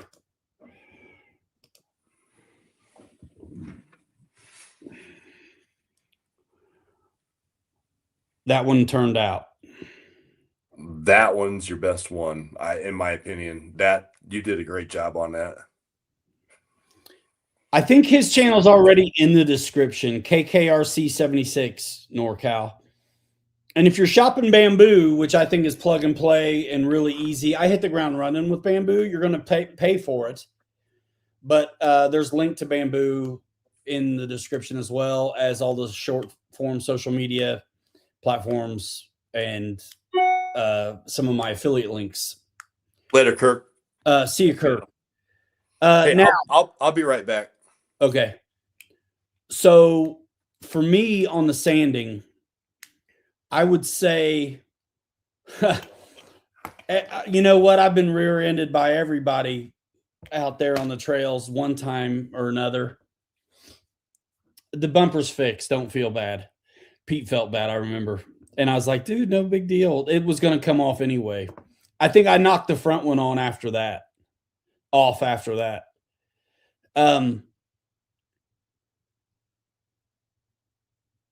So facets to me are a whole nother thing different than the lines on a radius that we were talking about. Facets to me is when, and that has nothing to do with the print. It's the creation of the file. So if they don't have a high fidelity kind of system they're working on, you'll have a bunch of tiny little flat pieces to make up a curve. And that the print, it doesn't matter. Nothing's going to fix that. Now you can sand it out and fill and work it out. And these scouts we did, honestly, the files were trash. I hated them, but we worked them out. My Bezrodny files, though, when there's a curve or a fender or whatever, there's no one little flat piece, one little flat piece, one little flat piece, one little flat piece. You know what I'm saying? That's what I call facets. So that's why I'm waiting on him to get my Corvair done, because I don't want to get a beautiful roundy car that's just full of the facets. But the lines and the way you orient the print is another thing. So whether it's a faceted file or a nice and smooth roundy file, depending on how you lay out the print, it's either going to stack the lines up and be able to accommodate whatever curve there is, or it's going to look like a topographical map where it's got to kind of spread out and step up to where it's trying to go or down to where it's trying to go. Either way, watch the 54 Chevy video. You'll see exactly what you get sometimes with the print and how you orient it. And then you'll understand how much sanding and filler and paint and everything went into it to make it right. And we do learn as we go. So at this point, I'll say on my International Scout, all the other rigs, I got so excited to see color on it, I would paint them ahead of time before I was done. Let the paint fill, sand again, because the paint will highlight what really needs your attention, and then sand again, and just keep going at it and build it up, whatever. On the Scout, which I hated those files, and once you make it a 6 scale, it's even worse. I was explaining what I consider to be what a faceted file is versus just the lines going topographical trying to make up a radius. So facets to me are like your bug car, where bunch of flat to make a curve. Yep. That's to me faceted. The lines going topographical, that has nothing to do with the quality of the file you begin with. That's just going to happen depending on your orientation. So with the Scout, it was faceted big time. And so before I got any Bondo on it at all, I used a flat bar file like you would if you were working on a real car, something like a flat bar. And I knock all the facets down, and I work the glue joints till they're gone. And then I'll come on with a filler, sand it, fill it again, sand it, and then start doing the paint. So I'm trying to get as much done before I get paint on these days as possible. Because when you put the Bondo on top of fresh paint, it re-emulsifies the paint. And now instead of spreading Bondo, you're spreading paint and Bondo. Good times. Yeah, there's nothing easy about these things, to finish them. But I've found though, even though there's more area on the sixes, I would rather work with the bigger bodies because it's easier to work it out. I think so. I mean, some of the small bodies I can't use my big flat bar file on. And so I'll get a 2x4 or a stick and wrap sandpaper around it and work it that way. Yep. And we've got some little tiny tools and stuff. But I do a lot of filler with like a hotel key, credit card, and Bondo paste. The Bondo paste is awesome because you don't have to mix it. It's already mixed. I mean, look at that, guys. He put his on with a mitten. That's the bug truck, the black bug truck fenders. Yeah. I had to do that because of the way the fenders, the way I cut them and I glued them on, and then I had to fill them on the inside of the fender and on the outside, and yeah, that's a lot of Bondo, but I had a big crevice there to fill, and it was that I've got a lot of time in this truck. So Half of it was extra sanding. Hey, that's okay. yeah, but you know what? It's one of those things. Yeah, if I had to do it again, I probably would use a credit card, like what Ryan's saying, like an old End to win, just build it up. anything and just start filling and working it and yep. You can always put more on. I remember I did a lot of remodeling and drywall, and I'm about to do a tile. I'm about to redo a bathroom, tile the whole shower, walls and all, floor, everything. Nice. And but I've spread a lot of mud. And I remember I would do these remodel jobs where I would charge if they had already started doing the mud work and then they wanted me to come save the day, I bust their head. I'm charging you extra. You should have left it alone and let me do it because you created a ton of work for me. Yep. Yep. Dude, I hate sanding drywall so much that I don't do it anymore. I put it on so thin and then I wet sand when I'm ready and it's over. I'm done. No sanding. Markel. Look at that. Hit me up in Messenger. Hit me up in Messenger, man. That was one of this is a 1/10 scale blazer body that I did. Nice. Hit me up in Messenger, man. What for?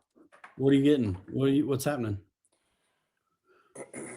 Because I'm willing to give something away and I'll send it his way. Oh, nice. I think your link's in the description. It usually is. Yeah. I just recycled the same front end. Let me see. But yeah, KKRC76 on Facebook as well. We have a Facebook group called RC3D Fab Factory as well. So yeah, your channel's in there in the description. KKRC76. Yeah, Markel, if you're interested, I'm willing to. If you got a 10 scale, that's actually made for the Gemini chassis, FMS Gemini chassis. That'll fit right on it. If you want it, I'll send it your way, bro. Nice. You'll have to either get a Gemini chassis or cut some floor out. Yep. Yes, sir. But yeah, some of these for you guys that are coming here and you're new and you're asking questions about 3D printing and stuff. I got a passion for it like Ryan does, and I started this all down this path, and it's like, you know what? If you're interested in wanting to get into this and you want to check it out, dude, that blazer body, it looks really good. I'll send it your way, bro. I'll just send it to you, and you can run it and figure out if it's something that you want to pursue or not. The hookup is get yourself a Gemini chassis, dude, leaf spring, Yep. and then you won't have to cut the floor up on that. Yep. Yep. Gotta be, there's something good to be said about leafers. What I Yeah, saw Pete said had a comment up there that he rear-ended that vehicle. Which one was he talking the about? Scout. The Oh, the Snowstar? Yeah, yeah. He What did knocked he the back bumper off. He felt so bad. I was like, dude, don't worry about it. And then about 5 minutes later, I think I knocked off the front one. Oh, was that down in France? Yeah. Art? Oh, okay. Got you. Yeah, honestly, if I wasn't so nuts about RC, I would have just done real estate. I've done a lot of remodels and house stuff. I didn't mean to flip 3, but I flipped 3 or 4 houses. We lived in them, fixed them, got them. I got them cheap, fixed them up, and then turned them around, and we kept moving. We've been in 4 houses in 14 years. Nice. I fixed them all up. I got on the right side of the equity like 6 months in, you know what I mean? And then got them all the way finished and then moved. That's I want property. I've talked to you about this. Real estate. If I was worried about money, I would have stayed with real estate. My problem is I would love to go buy property right now, but okay, the interest rates are what? Still 5.5, 5.5%. I think it's better a little. It's still in the 4s though. And I got a really good interest rate here, and it's hard for me to, Don't ever, ever, ever let someone get you on an adjustable anything. Nope. They never adjust down. It's gonna Right. always get you. But man, you got to have a hookup to get properties now because there's so many people that want to scoop them up. So you got to find them like in trouble, foreclosure, tax sales. You need to know somebody. Otherwise, you're going to pay retail. And Yep. we've looked because I've been in 4 houses in 14 years. That means I've sold and bought a few in that amount of time. And it's like we looked at a lot of houses.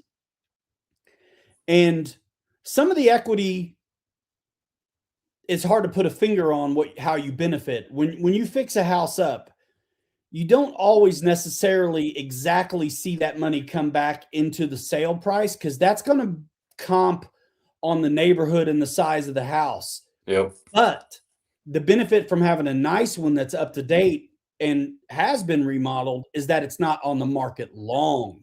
You don't necessarily get to always add it to the equity or the price, but you do. Every one of these I've done, I sold fast, so fast. Yeah. A week or 2 from listed. Yeah. The realtor helped me get this house. I was eating lunch with a couple buddies one day a few years ago, and she come in and sit down in the booth next to me, and I was like, "Hey, what's up?" And she's like, "You want to sell your house?" And I'm like, "Well, hi." And she's like, "No, do you want to sell your house?" She's like, "I can have it gone before the end of today." And she kind of threw a number at me, and I'm like, "Really? Are you serious?" Yeah. It's like, wow. Well, that's awesome, NorCal.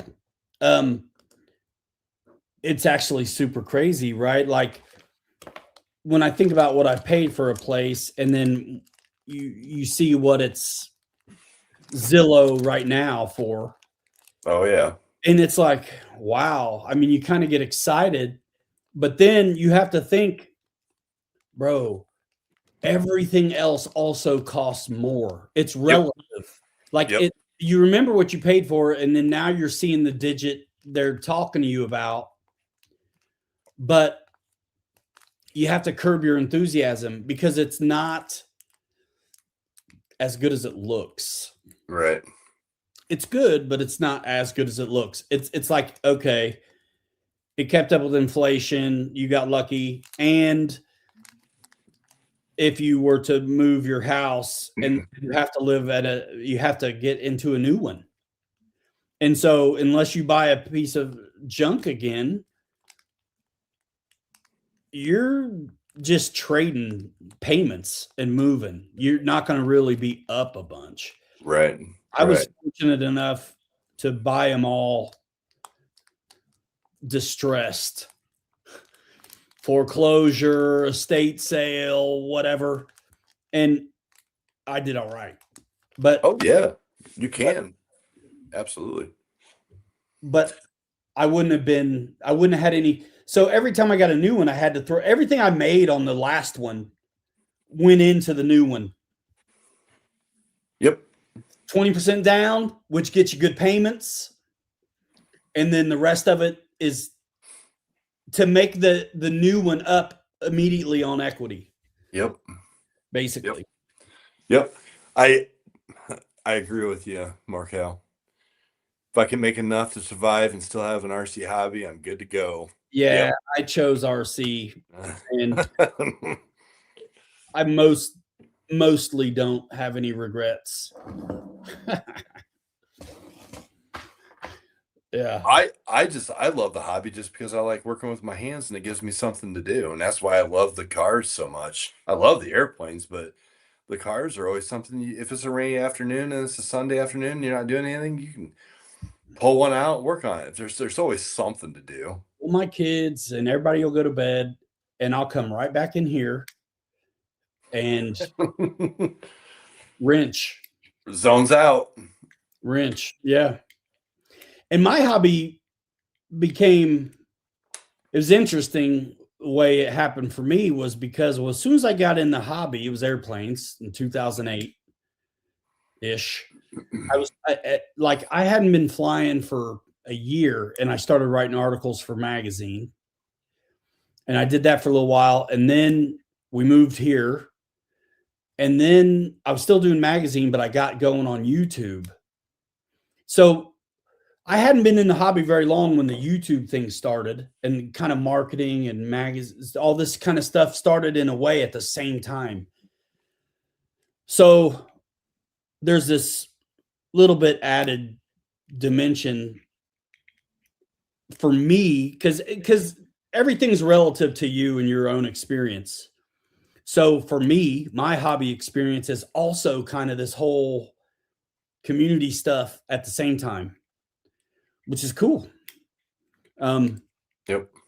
It's wild. It's crazy to think that back in the day when I was in the throes of the airplane marketing stuff, I never thought in a million years I'd be messing with trucks. You and me both, but thank you very much. I remember when I first started flying, I wasn't going to fly a German plane or a Japanese plane. I mean, it's funny how things change, you know. And then I got the opportunity to fly a Zero and a 109 and a 190, and I'm like, these fly good. I'm not shooting anybody. It's cool, you know. It's Yep. fun. Absolutely. Good times. Yep, absolutely. It's about time to go over and see what Joshy and Matt are up to. Yeah. Yes. But Markel, definitely hit me up in Facebook Messenger. I'll hook you up with one of these. You can try it out, and yeah, Yes. and then, yeah, hit me up anytime you want for any advice on anything as far as the printing goes.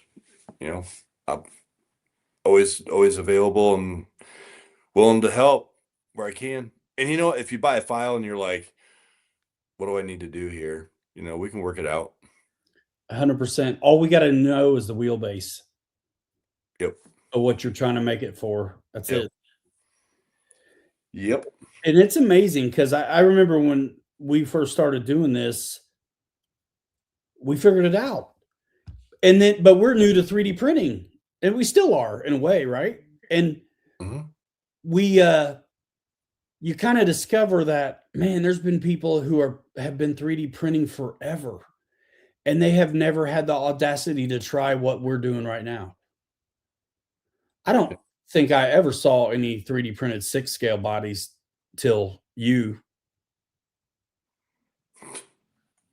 Yeah, you know, I didn't We're doing it, and then I saw bro. one, and I'm like, okay, I didn't see a whole lot of SCX6 3D printed bodies out there until after we started doing this, or I did one, and then we started broadcasting it, and it's like now everybody's doing it. 3D printing has become, I think it's also the right time. 3D printing got so much easier. I feel like it used to be guys who were moonlighting for SpaceX, and now anyone can do it. Yeah, it's cheaper, it's more feasible for, Yeah, dude. for us, the consumers, to be able to play with it and get our hands on it. So it's like anything else. Well, people ask me all the techie questions about temperature or whatever, all this stuff on the 3D printer. Like, bro, whatever it defaulted to is what I'm doing most of the time. Yeah. I don't do anything. Every now and then I'll change the infill when it's a bench seat and I know it doesn't need to weigh 20 pounds or be strong, but for the most part, it's the default and I send it. And depending on whose files you get, some of them already have the G codes in the slices in the files. Like when you buy a Night Customs set of files, he's built them around the bamboo already. So there's G codes and orientation. Everything is maximized for perfect fidelity. And you can print those off, but he also gives you the kind of blank STLs. So when I did the Jeep CJ7 interior, I used his G codes. But when I have taken those same files and stretched them out to work with a 6 scale, all my drivers are that little dude blown up. Whether I make him articulate or not, it's that guy. Right. And that's why I can stick his arm out the window and put it up on the wheel or whatever, So now those are the STL files where I have the ability to do whatever I want with them. Yeah, you can manipulate those. The G codes, though, they're set. Right. So if you're only going to go with files that are made for RC that people have already done, and once you start doing this, you realize there's a ton of stuff out there. Now you're pretty good on CAD. I've messed with the kindergarten version of it, but I've done so much printing and very little design. So you don't have to be a designer to do this because there's a ton of stuff out there that's already done. You just get the file, press go, collect $200. Yep. Impact Junkie, that sounds fun, man. CXD D62 VW bug converts to a rally or Baja bug. Heck yeah. Nice. That's awesome. Post that up on RC3D Fab Factory Facebook group, dude. Yeah, love to see him. I got to find that picture, that Chevy, that 54 Chevy without the fenders that they turned into the pre-runner trail truck. It looked like, right? It had all that rack stuff on it. Yeah, dude, that was pretty sharp. And I know you told me, you're like, hey, since how you're find that in your roll, send it back to me.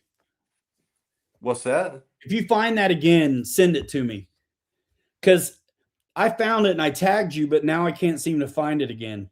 All right, I'll go back, see if I can find it. Dude, I'm gonna share this picture. Chris said he wants to buy 3 more vehicles. He sent you a message. Let me try to send. This is Chris's big trail hunter. It looks fantastic. I like how he did the paint. I did a race rig, short course race rig like this one time. Is that big? Is that Stretch or a different one? I think it's Stretch. The white one? Yes. Heck yeah. I cannot believe how big that thing is. Chris, how long is that again? Stretch Armstrong? That's why he wants another one, because the turning radius sucks. Isn't it like 38 or 42 inches long or something? It's crazy. What's really crazy is when you look at these, unless someone's holding it, you don't get realize the idea of how truly big it is. Yep. 42 so Chris, inches. you said, yeah, that's what I thought he had told us at one point. So Chris, if you said something earlier in the comments that you decided to do a 6 scale because you saw the infamous K5. Was that the K5 that I did for Pete and they had it on the social that you saw? Dude, look at that. Yeah, that thing's a beast. It Holy looks so good, dude. guacamole. That's a That's haul. That's a haul and crawl, right, Chris? All right, he said, yeah, it was. it's too big to be on the table. It collapses it. 42 inches long. That's just nuts. And is that regular 6 scale tires? What's on there right there? That turned out, dude. I mean, it looks like the stock or, the 6 scale tires for the SCX6. It kind of does, doesn't it? Yeah. Like Um, BFGs. so Chris, just so everybody knows, you've talked to us enough. So you started printing out the body, not knowing exactly what you wanted to do with the scale, and then you extended the chassis to match the body. Is that correct? Man, I remember when he started that because he'd send us the progress pics. So those are okay, those are 2.9s. Yeah. Yeah, that thing's a beast. Francis. What's up, Francis? Holy truck.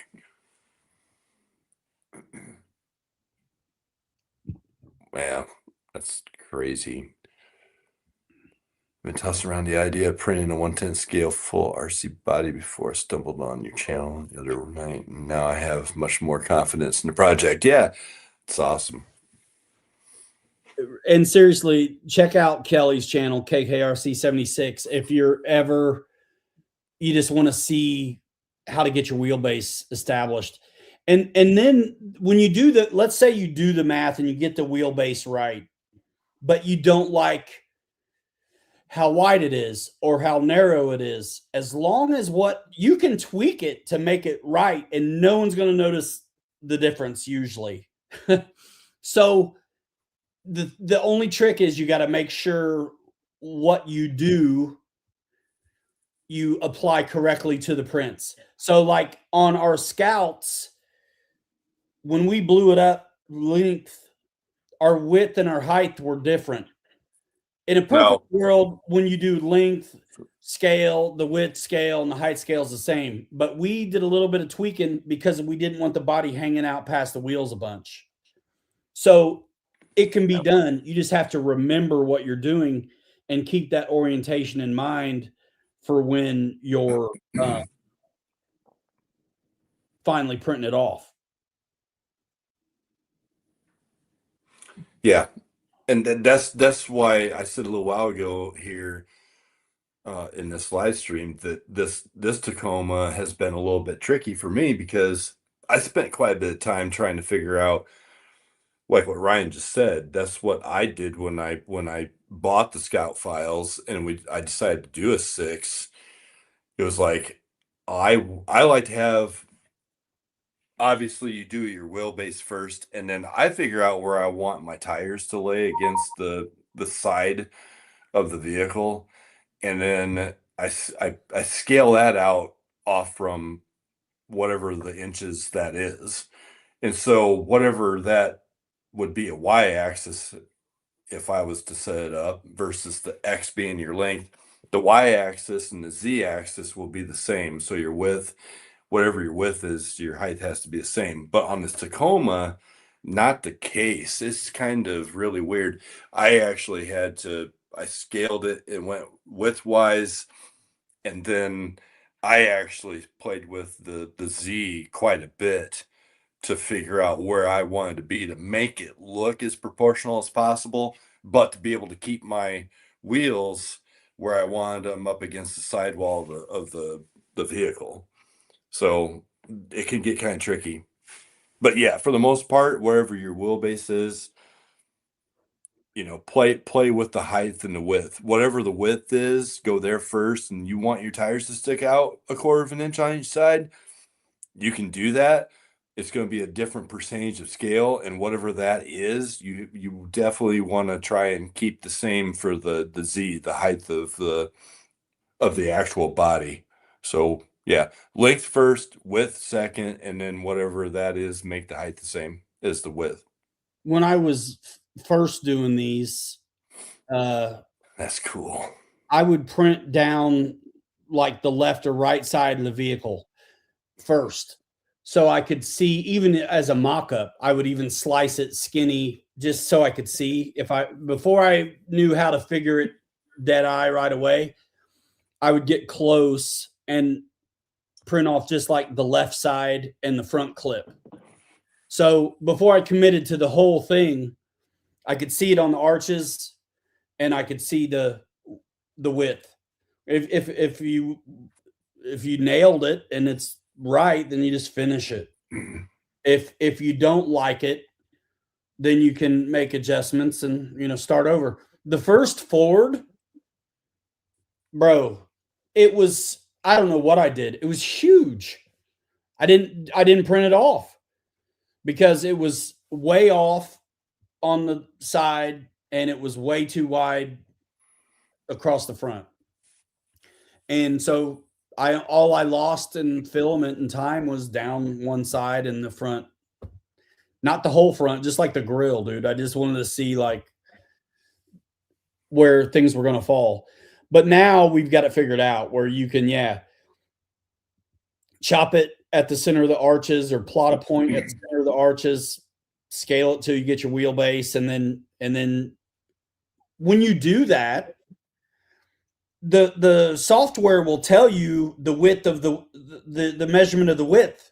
Once you scale your length, the width measurement's there. So all you got to do is be able to read. So if the width is 300 millimeters, is for instance, that's basically 12 inches. Put your 12 inches up against your truck if it's a 6, and see if you like it or not. If you don't like it, then you can scale that axis down till you get what you want. If you, instead of 30 centimeters, 300 millimeters, if you like 280 instead, you can leave the length alone and just scale the axis to get your 280. And then make a note of those numbers because you're going to have to apply them to every piece of that print till you're done. Yeah, like these mirrors that I've got on this Tacoma, I had to scale these with all three different values, so they'd fit all in the same X, Y, and Z axis so that they would fit properly. So, if you're going to scale things, just make sure you pay attention to your orientation when you're doing it. You got to, you have to apply those numbers then to everything. So if, like Chris said, where he did 151.8 on all three axes, that's easy. That's easier. That's not a diss, but that, like, ideally that's what you kind of want to do, is if you can have it the same in all three axes, you don't have to keep track. That's what got, so he said, he corrected me because I remember now what he did. So when he scaled his whole truck to 151.8, because he went by the width, he wanted his width to be right. Well, so when he did that and printed everything out, that's when he had to stretch out the chassis, because the body now on the x-axis, the length of it was way longer than what it should have been. So I get it. Chris, these Tacomas are a pain in the butt to try and get them scaled right. Is yours a crew cab too, Kelly? Yeah, it's 4-door. Is it? Yep. Yeah, mine's the exact same as his, only his is Trail Hunter. It's just got the supports there at the back of the bed and that by its nature already is going to create that. Like, even when I look at the old school trucks, like, I'll be damned if I do a 4-door because I know what it's going to get me. It's going to get me a super short bed or some weird. Well, you've been in my Tacoma. I mean, my Tacoma, my real one, it's a 5-foot bed. I mean, they're small. Yeah. But it's a 4-door, and so it's kind of it's the proportion of it, the scale of it, and the proportion of it. It's kind of what I want to say.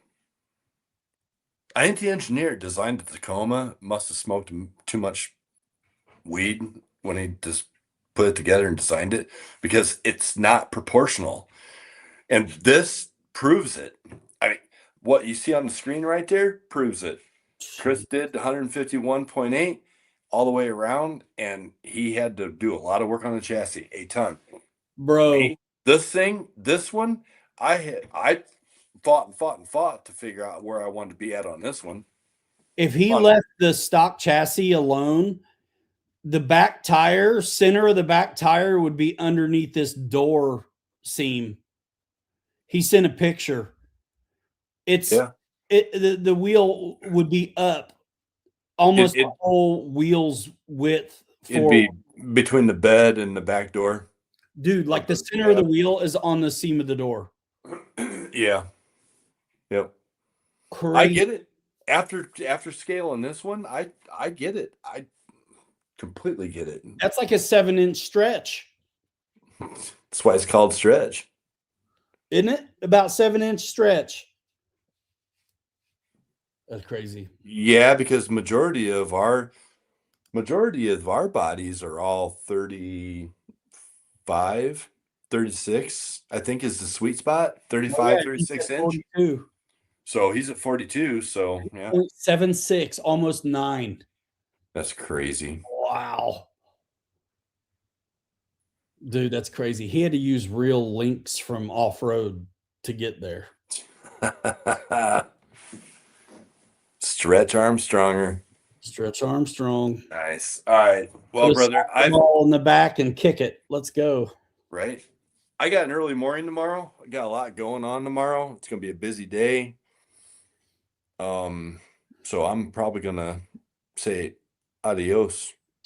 Yeah, I'm gonna bounce and see the kid for bedtime. Yeah. Yeah, man. Cool. I'm gonna see if Bizrodney's got my stuff done. Knock Yeah, on his door, man. bro. I'm gonna bug him. I am. I'm gonna bug him. I'll be like, dude, can I pay you early for this?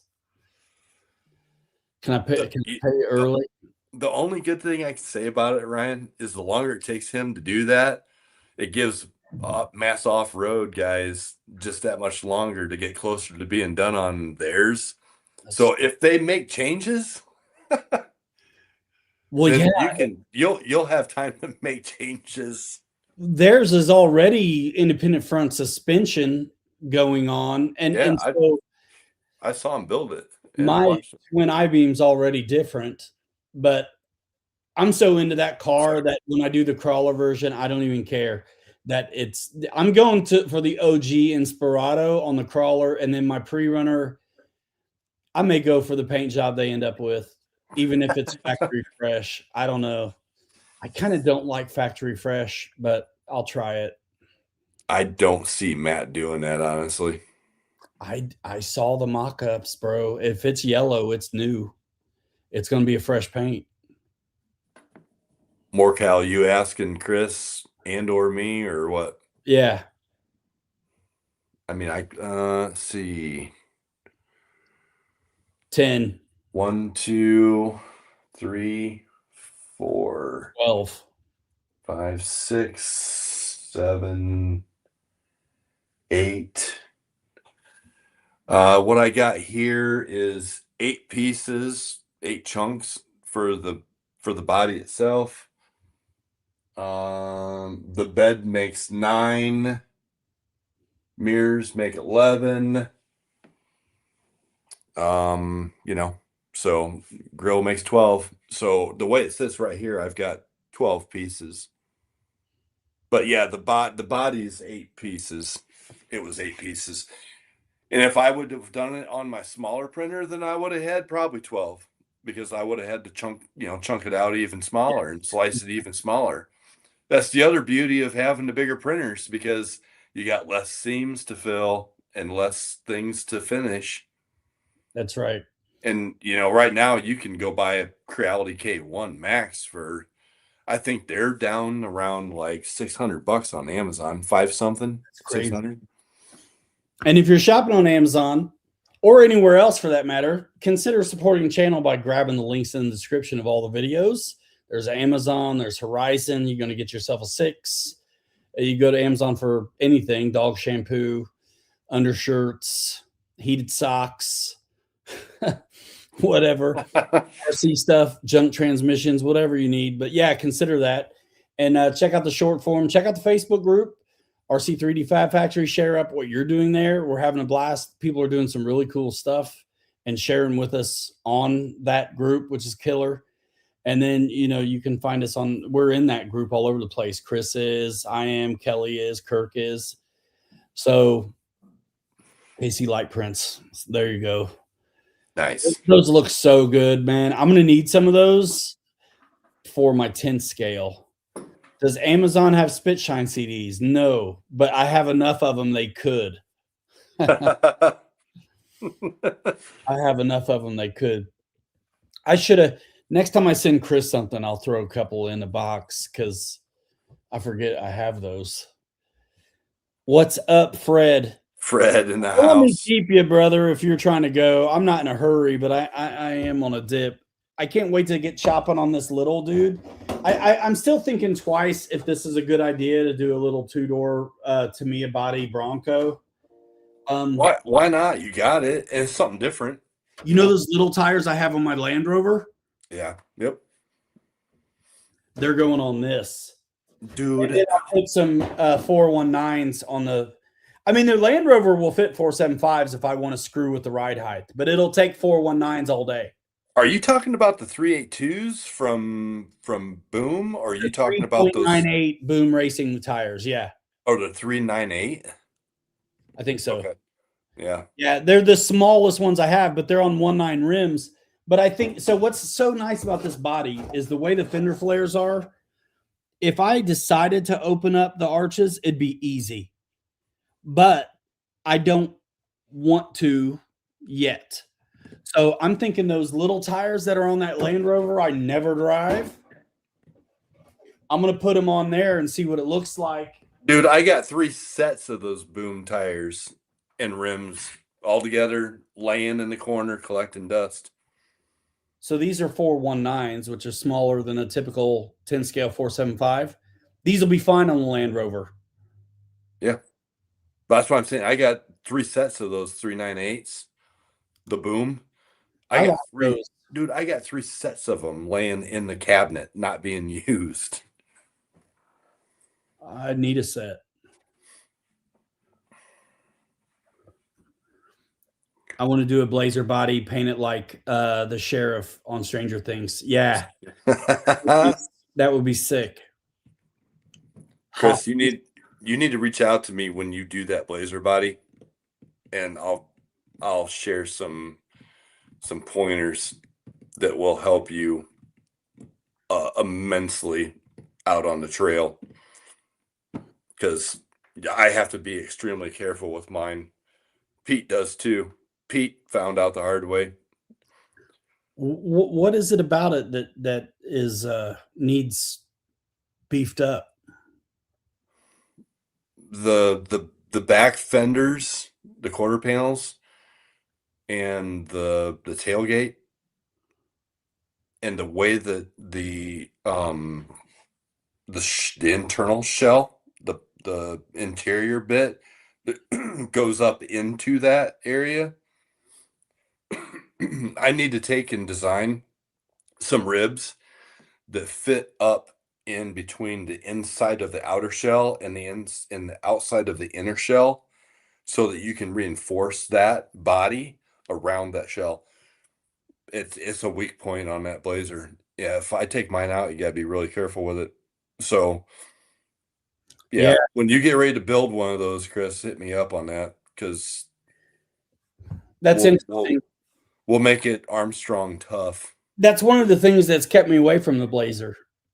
Yeah, it's an easy fix. It's just I haven't taken the time to fix mine and make it, stronger. So that way, if you're out on the trail and you bump up against something, you don't have to worry about it, cracking or breaking apart. But it is kind of a weak spot. And it can be done. Yeah, it can be done. You can add some stuff. Mm-hmm. That's neat. Some of these files, as you know, are made for just looking at, not making RCs. The Scout and my trimmers truck had a bunch of stuff next to each other that should have been connected and strong, but was just kind of there, not really meshed together. And so you can design that in, or you can caulk with liquid nails and fill it up. Yep. And I had some spots that I thought were a little sketchy on the back end of the Scout that I did that too. Kind of where the back bench seats kind of meet the rear end or the corners. It's like Yeah. it's a real opportunity to strengthen things up, but it was kind of just hanging or not connected or something. Well, if you think that Scout was, weak there, yeah, you ain't see nothing with the Blazer. It's worse. It's a really weak point on that body at the back. Interesting. Yep. And compared to the Land Rover keyed to get the floor makes the Land Rover key in and Those get tough. those Land Rovers, if they were a little bit thicker walled, they'd be bulletproof the way that they key together. And that thing, whoever designed that kit did a really nice job because it goes together so easy and smooth. Kirk brought his over in pieces one day and we put it together on my kitchen counter because I've done, I think, 4 or 5 of those now. Dude, it took like 15 minutes for me to put his completely together. We knocked it right out. Zip kick and some super glue and it was done. They probably just scanned the boom parts. Probably. Could Dude, be. Boom has that weird adjustable wheelbase rig they're trying to market right now. And bro, it would be perfect for this Bronco. Oh, yeah. Because Yeah, it would. they show that it goes like 10 and a half, 10, whatever, to 13 or something. And it's like perfect. I do want to build one of their kits someday, but I don't want the weird links, the adjustable links. Because not only is it adjustable chassis, but it's adjustable link, which I love the idea of right now because I want to do a shorty, but it seems fiddly. It's weird. It's another break point. It just seems weird. Set screws on your links. I mean, it's kind of brilliant, but it's also a little weird. And for me, when I do a boom, I want to do a leafer. Yeah.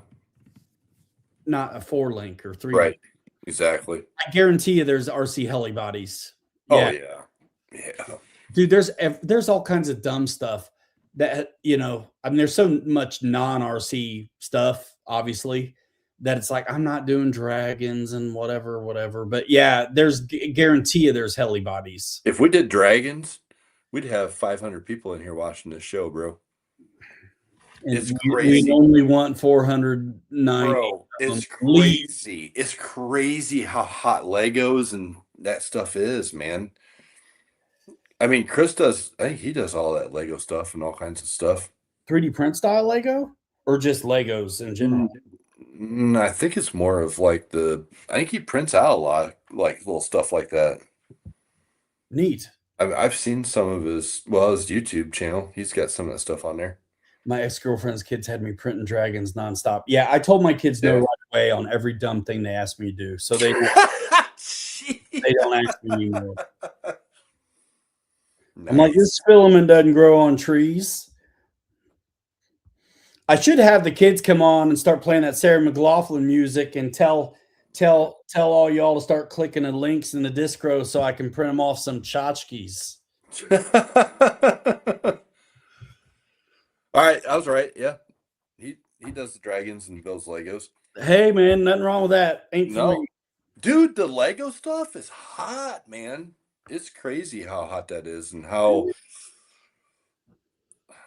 I bought some Lego stuff for some almost graduated college kids for Christmas. You bought Legos? Yeah, for Christmas for some college kids. Mm-hmm. Dude, and what they're doing, they're building these things. Like I bought a couple F1 cars, and Lego kids now are amazing. they're building these things, and then they're buying like old like antique curio cabinets and putting them in there. Which I mean, that's cool. I mean, some people think we're crazy for out running around chasing RC, 4-wheel drive dogs, and everybody's got their thing, man. Yeah, I mean we are. It's cool, and so is everybody else. Nice. Yeah. Yeah, the Lego stuff is hot right now, man. It's That's crazy. crazy. Yeah. Yep. All right, I'm out of here, man. All right, brother. You can stay on if you want, but I'm out. rolling. Thanks everybody for coming in tonight. It was a good show, good talk, and 3D print on. Go get yourself a printer and print something. Do some sanding, do some painting, have some fun. 800 millimeter beaver. Here we go. Let's do it. Yeah, man. The big 2000. I still have the big 2000. It's fantastic. We flew it in the snow, flown it on water, flown it on the wheels. It's killer. Can't go wrong with a good beaver, man. Cool. I'm out of here. I'll see you guys later. All right, y'all. See you later.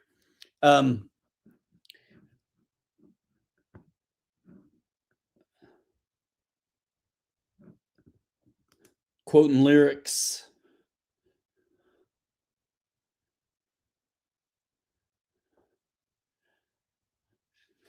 That one, me and the bass player wrote together. Most of it's my lyrics, but some of it's his. That was our Lennon McCartney deal. I'm going to go too, guys. Thanks so much for everything. Thanks for supporting the channel. Be paying attention to socials tomorrow.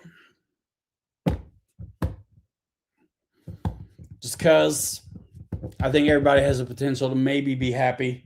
If you're shopping, think of me. It does help a lot to stay in the parts and the bits and the whatever. Honestly, I do have a ton of base camp builds.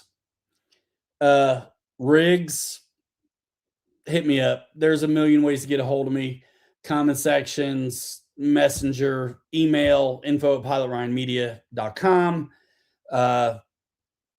Yeah, let me know because I'm moving and shaking a little bit. And it keeps me in the new stuff, keeps my hands busy, which is an absolute blast. So thank you so much, everybody, for all you do. Happy New Year to you. God bless you. Keep your eyes in the skies. And we'll see you next time. We're out of here in 5. Hanger rats forever. We'll 3 you later. You're too good to be forgotten. Go watch a video, will you? And leave a comment. I'll see it. We'll see you next time. Bye now. Boom.